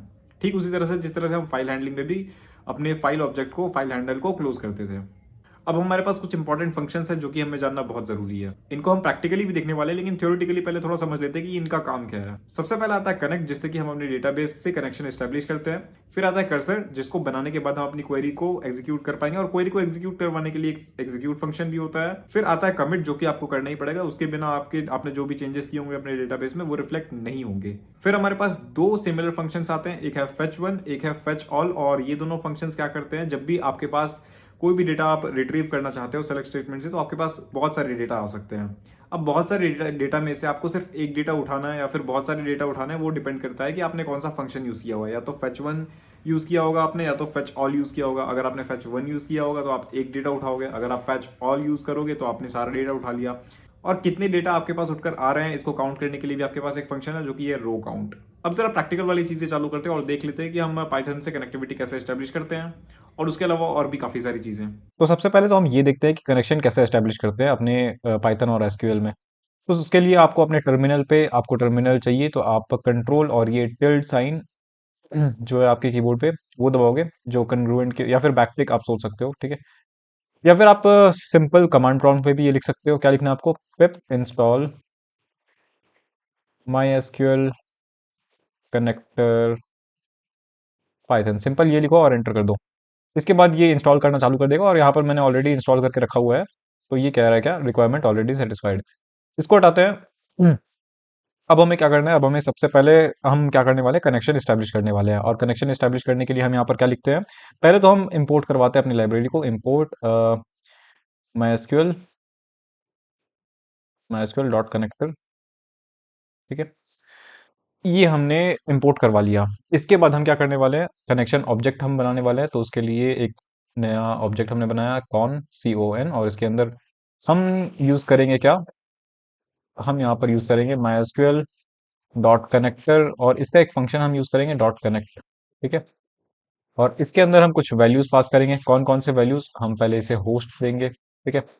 यानी लोकल होस्ट। ठीक है। और इस वैल्यू को हम कोड्स के अंदर रखेंगे। इसके बाद और क्या दे सकते हैं? होस्ट के बाद, उसके बाद हम यूजर। ठीक है। यूजर जो है वो हमारा रूट रहेगा। उसके बाद हम क्या दे सकते हैं? पासवर्ड। ठीक है। ये सारी चीजें देना बहुत जरूरी है। पासवर्ड अभी तो हमारा एम्प्टी है। आपके केस में अगर कोई पासवर्ड आपने लगा कर रखा हो एसक्यूएल में, माइस्क्यूएल में, तो फिर आप वो दे सकते हो। और उसके बाद फिर फाइनली हमें अपना डेटाबेस देना है। ठीक है। और डेटाबेस देना यहाँ पर ज़रूरी है तब जब आपके पास ऑलरेडी डेटाबेस हो और आप उस पे काम करने वाले हो। वरना आप बिना डेटाबेस के भी एसक्यूएल सर्वर से कनेक्ट हो सकते हो। तो यहाँ पर मैंने डेटाबेस जो बना कर रखा हुआ था वो स्कूल डेटाबेस था। और ये थोड़ा बैकग्राउंड में नॉइस आ रहा होगा तो प्लीज़ उसको इग्नोर करना। और हाँ, तो यहाँ से हमने कनेक्शन एस्टेब्लिश किया और इसके बाद हम यहाँ पर एक कर्सर बनाने वाले हैं। कर्सर हम कैसे बनाते हैं? CUR हमने लिख दिया। ठीक है। उसके बाद फिर कनेक्शन। ठीक है, जो हमने बनाया था connection dot cursor. Sorry, cursor, connection dot cursor, यहाँ से हमने कर्सर बना लिया। इसके बाद हम जरा यहाँ पर प्रिंट करवाते हैं, अगर ये सब कुछ चल जाए तो फिर कनेक्शन एस्टेब्लिश्ड सक्सेसफुली। ठीक है, ये हमें प्रिंट करवाना है। अगर ये सब कुछ चल जाए तो फिर ये प्रिंट हो जाएगा, और अगर ये ना चले तो फिर एरर आ जाएगा। जरा इस चीज को रन करके देखते हैं। कनेक्शन एस्टैब्लिश सक्सेसफुली, मतलब कि कनेक्शन एस्टैब्लिश हो चुका है। तो इस तरह से कनेक्शन एस्टैब्लिश करवाते हैं। तो अब तक हमारे पास स्टूडेंट टेबल में, ठीक है, स्टूडेंट टेबल में ये सारे रिकॉर्ड्स प्रेजेंट है। अब हम ये देखते हैं कि एक नया रिकॉर्ड हम कैसे इंसर्ट करवा सकते हैं। उसके लिए हमें इंसर्ट कमांड चाहिए होगा। तो ठीक है, देख लेते हैं। और तो उसके लिए हम क्या करेंगे, यहाँ पर हमने पहले कर्सर तो बना दिया, ठीक है। उसके बाद हम एक क्वेरी लिखेंगे। अपनी क्वेरी को हम स्टोर करते हैं स्ट्रिंग में, एक नए नए वेरिएबल के अंदर। और इसके अंदर हम क्या लिखेंगे, क्या लिखेंगे इसके अंदर, इंसर्ट, चलो लोअर केस में लिख लेते हैं, इंसर्ट इनटू स्टूडेंट, स्टूडेंट है टेबल का नाम। अ, उसके बाद फिर यहाँ पर हमें वैल्यूज के अंदर कितनी सारी चीजें चाहिए होंगी, जरा देखते हैं कितनी सारी चीजें चाहिए होंगी। एक, दो, तीन, चार, roll number, name, class, percentage, चार चीजें चाहिए होंगी। तो हम क्या करते हैं, यहाँ पर चार बार परसेंट एस लिखते हैं। ठीक है, percent S, comma, percent S, comma, percent S, और फिर कॉमा, परसेंट एस। ठीक है, चार बार लिख दिया। अब देखो, परसेंट एस मैंने यहाँ पर क्यों लिखा, क्योंकि मैं यहाँ पर इन चीजों को किसी वेरिएबल से रिप्लेस करना चाहता हूँ। ठीक है, और वो वेरिएबल क्या हो सकता है, वो मैं यूजर से भी इनपुट ले सकता हूँ। ठीक है, तो यहाँ पर अगर मैं यूजर से इनपुट लूँ तो फिर देखो, यहाँ पर मैं डायरेक्ट डाल सकता था। यहाँ पर मैं क्या डाल सकता था, अगर मैं एसक्यूएल खोलूँ तो रोल नंबर 21 तक है ना, यहाँ पर मैं डाल सकता था डायरेक्ट, क्या, इसकी जगह पर मैं 21 डाल सकता था। फिर क्या, नेम, नेम की जगह पर मैं यहाँ पर क्या डाल सकता था, यहाँ पर कोई भी नाम, जैसे, ठीक है, ये नाम मैंने डाल दिया, ये भी डाल सकता था। और फिर इसी तरह से मैं बाकी दोनों वैल्यूज भी नॉर्मली दे सकता था। लेकिन मैं ऐसा क्यों कर रहा हूँ, मैं ऐसा इसलिए कर रहा हूँ, यहाँ पर परसेंटेज का, परसेंट एस का यूज इसलिए कर रहा हूँ क्योंकि यहाँ पर मेरे पास जो वैल्यू है वो यूजर भी इनपुट करवा सकता है। ठीक है, क्यों, क्यों मैं ऐसा कर रहा हूँ, जरा देखते हैं आगे। तो एक नया वेरिएबल लेते हैं, डेटा इक्वल्स टू, और एक टपल बना लेते हैं। टपल या फिर लिस्ट, कुछ भी बना लो। और उसके अंदर हम यहाँ पर कुछ वैल्यूज डाल देंगे। सबसे पहले तो 21, 21 डाले या फिर 22, जरा देख लेते हैं। 21 ऑलरेडी प्रेजेंट है, तो हम क्या करेंगे, यहाँ पर 22 डालेंगे। ठीक है, और उसके अंदर हमें क्या चाहिए, हम उसके बाद हमें नेम चाहिए। अगर हमें यहाँ पर नेम चाहिए तो चलो एक नया नाम हमने यहाँ पर ये डाल दिया। उसके बाद क्या था, रोल नंबर, नेम, उसके बाद क्या, परसेंटेज था या फिर क्या था, क्लास और परसेंटेज। ठीक है, तो चलो क्लास पे भी हमने 12 डाल दिया। ठीक है, और फिर परसेंटेज में मान लो मैंने 97 डाल दिया। ठीक है, ये डेटा हमने डाल दिया। अब ये जो डेटा था वो यूजर से भी हम इनपुट करवा सकते थे। कैसे, roll equals int input enter a number. ठीक है, ऐसे करके। और फिर यहाँ पर हम इस चीज को अगर हम नीचे लिखते हैं, यहाँ से हटाते हैं इस चीज को, और अगर इस चीज को मैं यहाँ पर नीचे लिखता, ठीक है, तो यहाँ पर मैंने इस तरह से रोल नंबर इनपुट करवा दिया। इसी तरह से मैं नेम भी इनपुट करवा सकता था, name equals to input enter a name. और फिर इसके बाद हमें क्या चाहिए, इसके बाद हमें क्लास चाहिए था। चलो, यहाँ पर क्लास एक कीवर्ड होता है, इसलिए मैं यहाँ पर CLASS ही नहीं लिखूंगा, मैं यहाँ पर CLAS बस इतना लिखूंगा। और इसके अंदर मैं इंट में ही इनपुट लेना चाहूंगा, इनपुट। और क्लास क्या हो सकता है मेरे पास, क्लास मेरे पास जो भी होगा उसके लिए मैं यहाँ पर लिख देता हूँ एंटर क्लास। और क्या हो सकता है, और फ्लोट में हमारे पास परसेंटेज हो सकता है, तो उसके लिए मैं यहाँ पर लिखूंगा, और उसके बाद फिर फ्लोट इनपुट इंटर परसेंटेज। ठीक है, ऐसे करके यहाँ पर मैं यूजर से इनपुट ले सकता हूँ, और फिर यूजर जो इनपुट देगा उसको ही मैं अपने क्वेरी पे डाल सकता हूँ। ठीक है, क्वेरी कहाँ है, यहाँ पर मैंने अभी तक कुछ नहीं बोला है। इसके डेटा के अंदर मैं यहाँ पर क्या क्या डाल देता हूँ, मैं यहाँ पर पहले रोल डाल देता हूँ, फिर इसकी जगह पर नेम डाल देता हूँ, इसकी जगह पर मैं क्लास डाल देता हूँ, और इसकी जगह पर मैं परसेंटेज डाल देता हूँ। तो ये भी कर सकता हूँ मैं। ठीक है, और इसके बाद जब मुझे अपनी क्वेरी को एग्जीक्यूट करवाना होगा, तो उसके लिए मैं क्या करूंगा, मैंने क्या बताया था कैसे हम क्वेरी को एग्जीक्यूट करवाते हैं। कर्सर की मदद से, ठीक है। तो यहाँ पर मैं क्या लिखूंगा, कर डॉट एग्जीक्यूट, ठीक है। अब इसके बाद हमें अपनी क्वेरी देनी है, क्वेरी तो हमने ऑलरेडी यहाँ पर लिख कर रखा हुआ है, तो इसको हम यहाँ पर डाल देते हैं। और इसमें जो भी परसेंट एस वाली वैल्यूज है वो किससे रिप्लेस होनी चाहिए, वो इस लिस्ट से या फिर कह सकते हैं इस टपल से रिप्लेस होनी चाहिए। तो यहाँ पर मैं डेटा को उठाऊंगा, यहाँ डाल दूंगा। अब ये हमने यहाँ पर क्या करवाया, कोई चेंजेस करवाए हैं, ठीक है, अपने टेबल में, अपने डेटाबेस के अंदर भी हम कह सकते हैं कि कोई चेंज हमने करवाया। और चेंजेस करवाने के बाद हमें क्या करवाना पड़ता है, जो कि मस्ट स्टेप है, वो है कमिट, ठीक है। तो हमें कमिट भी करवाना पड़ेगा। तो हम यहाँ पर उसके लिए क्या करेंगे, हम यहाँ पर अपने कनेक्शन को ऐसे कमिट करवा देंगे, ठीक है। तो ये था एक कमिट करवाने का तरीका। और चलो ठीक है, हमने ये कमिट भी करवा दिया। इसके बाद हम एक काम करते हैं कि अपने कनेक्शन को क्लोज करते हैं। तो कनेक्शन हमारा इस वाले में था, con.close, ठीक है। तो ये यहाँ पर क्लोज हो चुका है। अब यहाँ पर ऑल टास्क डन सक्सेसफुली, ठीक है। अब जरा इस चीज़ को मैं सेव करता हूँ और एक बार इसको रन करके देखता हूँ। ये नंबर पूछ रहा है, नंबर नहीं, मुझे यहाँ पर रोल नंबर लिखना चाहिए था। चलो ठीक है, कोई बात नहीं, 22 कर देता हूँ। नेम, नेम मैंने यहाँ पर चलो रिशू कर दिया। क्लास, क्लास 12th हो। और फिर परसेंटेज, परसेंटेज मैंने यहाँ पर 98 डाल दिया। चलो, ऑल टास्क डन। ये क्या कह रहा है कि यहाँ पर ये जो डेटा है, ठीक है, जो भी चीज़ें मैंने डाली थी वो एंटर हो चुका है यहाँ पर। क्या इस चीज़ को देख ले एक बार, देख लेते हैं। यहाँ पर आपको दिख रहा है कि वो डेटा सक्सेसफुली एंटर हो चुका है। तो ये एक तरीका था कि किस तरह से हम डेटा कैसे इंसर्ट करवा सकते हैं। चलो, इंसर्ट तो हमने करवा लिया, अब जरा अपडेट का भी देख लेते हैं। हमारे पास करंट डेटा ये है, ठीक है। हम एक काम करते हैं, इसमें कोई एक वैल्यू अपडेट करवाते हैं। जैसे रेशियो के जो परसेंटेज है वो 98 से हटा के हम 38 करवा देते हैं। तो ये कैसे करेंगे, देखो बाकी सारी चीज़ें तो बहुत सेम रहेंगी, ठीक है। क्वेरी यहाँ पर चेंज होगी, ठीक है। और चलो क्वेरी यहाँ पर चेंज करवाते हैं। अपडेट स्टेटमेंट का जो कमांड रहता है वो हम किस तरह से लिखते हैं, क्या स्ट्रक्चर रहता है। अपडेट, कौन सा टेबल अपडेट करना है, स्टूडेंट सेट, और उसके बाद फिर क्या सेट करवाना है, मतलब कि यहाँ पर हमारे पास जो क्या था, परसेंटेज, ठीक है, परसेंटेज को सेट करवाना है, चेंज करवाना है।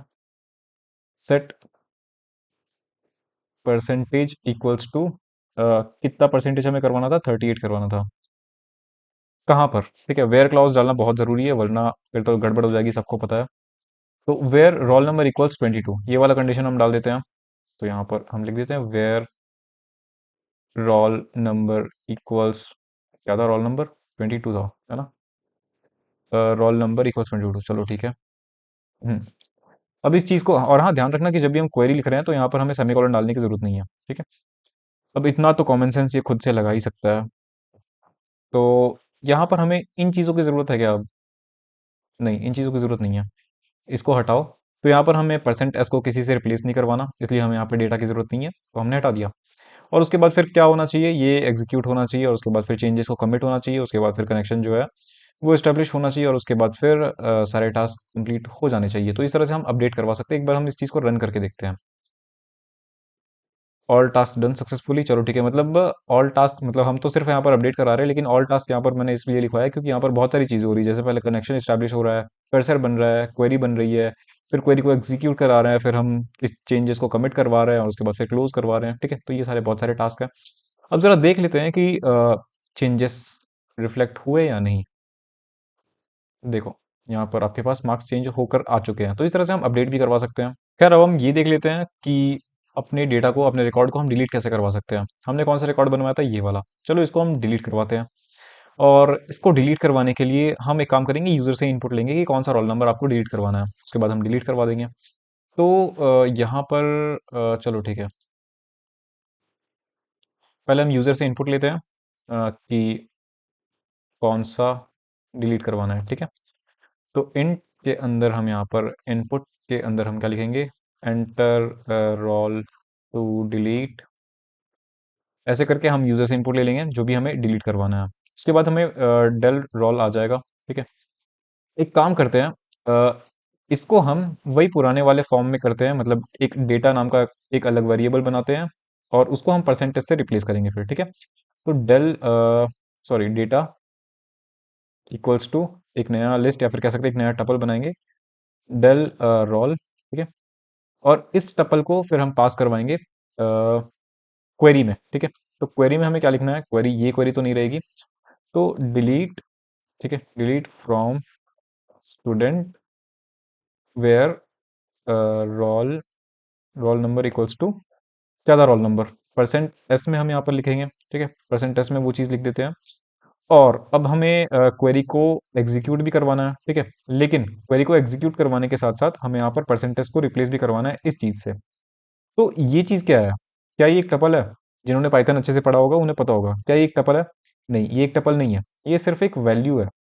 टपल ये कब बनेगा? टपल ये अब बनेगा, ठीक है। तो जब भी हम सिंगल एलिमेंट वाला टपल बनाते हैं तो एक कॉमा वहाँ पर डालना ज़रूरी होता है। तो उसके बाद फिर हमें बताना पड़ेगा कि किससे इसे रिप्लेस करवाना है।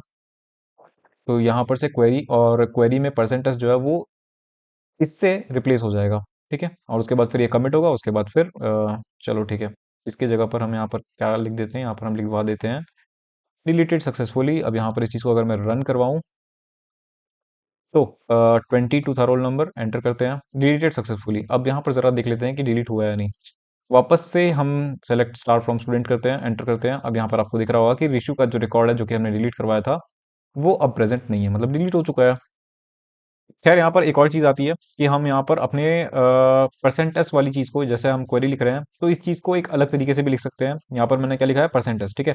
परसेंटेज ना लिखो, और अगर आप यहाँ पर सिर्फ कर्ली ब्रेसेस दे दो और इसके अंदर डॉट फॉर्मेट के अंदर आप डायरेक्ट वैल्यू डाल दो, यहाँ पर कोई टपल बनाने की जरूरत नहीं है। यहाँ पर आप डायरेक्ट वैल्यू डाल दो, ये हमारी वैल्यू है, इसको उठाया मैंने और मैंने इस चीज़ को यहाँ पर डाल दिया, ठीक है। अब इस टपल की तो ज़रूरत है नहीं, इसको हटाते हैं, और डेटा जो हमने यहाँ पर अलग से दिया हुआ है उसकी भी ज़रूरत नहीं है। इसका फ़ायदा क्या हुआ, इसका फ़ायदा ये हुआ कि हम जब क्वेरी लिख रहे हैं उसी टाइम पे हमने फॉर्मेट की मदद से ये ब्रेसेस के अंदर क्या जाएगा वो डाल दिया, ठीक है। अब इस चीज़ को अगर मैं यहाँ पर रन करूँ तो अगर मैंने रोल नंबर, चलो कौन सा रोल नंबर डिलीट करते हैं, 21 रोल नंबर हम डिलीट करते हैं। यहाँ पर आते हैं, 21 लिखा, डिलीटेड सक्सेसफुली। अब यहाँ पर अगर फिर से मैं इस चीज़ को देखूँ तो यहाँ पर मेरे पास वो जो रोल नंबर था वो डिलीट हो चुका है। तो अब हम ज़रा ये देख लेते हैं कि हम सेलेक्ट स्टेटमेंट की मदद से कैसे रिजल्ट्स को फेच कर सकते हैं, ठीक है। तो उसके लिए हमें क्या चाहिए होगा, सबसे पहले तो हमें यहाँ पर क्वेरी ही चाहिए होगी। क्वेरी के अंदर हम क्या लिखने वाले हैं, सेलेक्ट स्टार फ्रॉम स्टूडेंट, ठीक है, सेलेक्ट स्टार फ्रॉम स्टूडेंट। अब यहाँ से हमारे पास स्टूडेंट आ जाएंगे, स्टूडेंट्स के सारे रिकॉर्ड्स आ जाएंगे।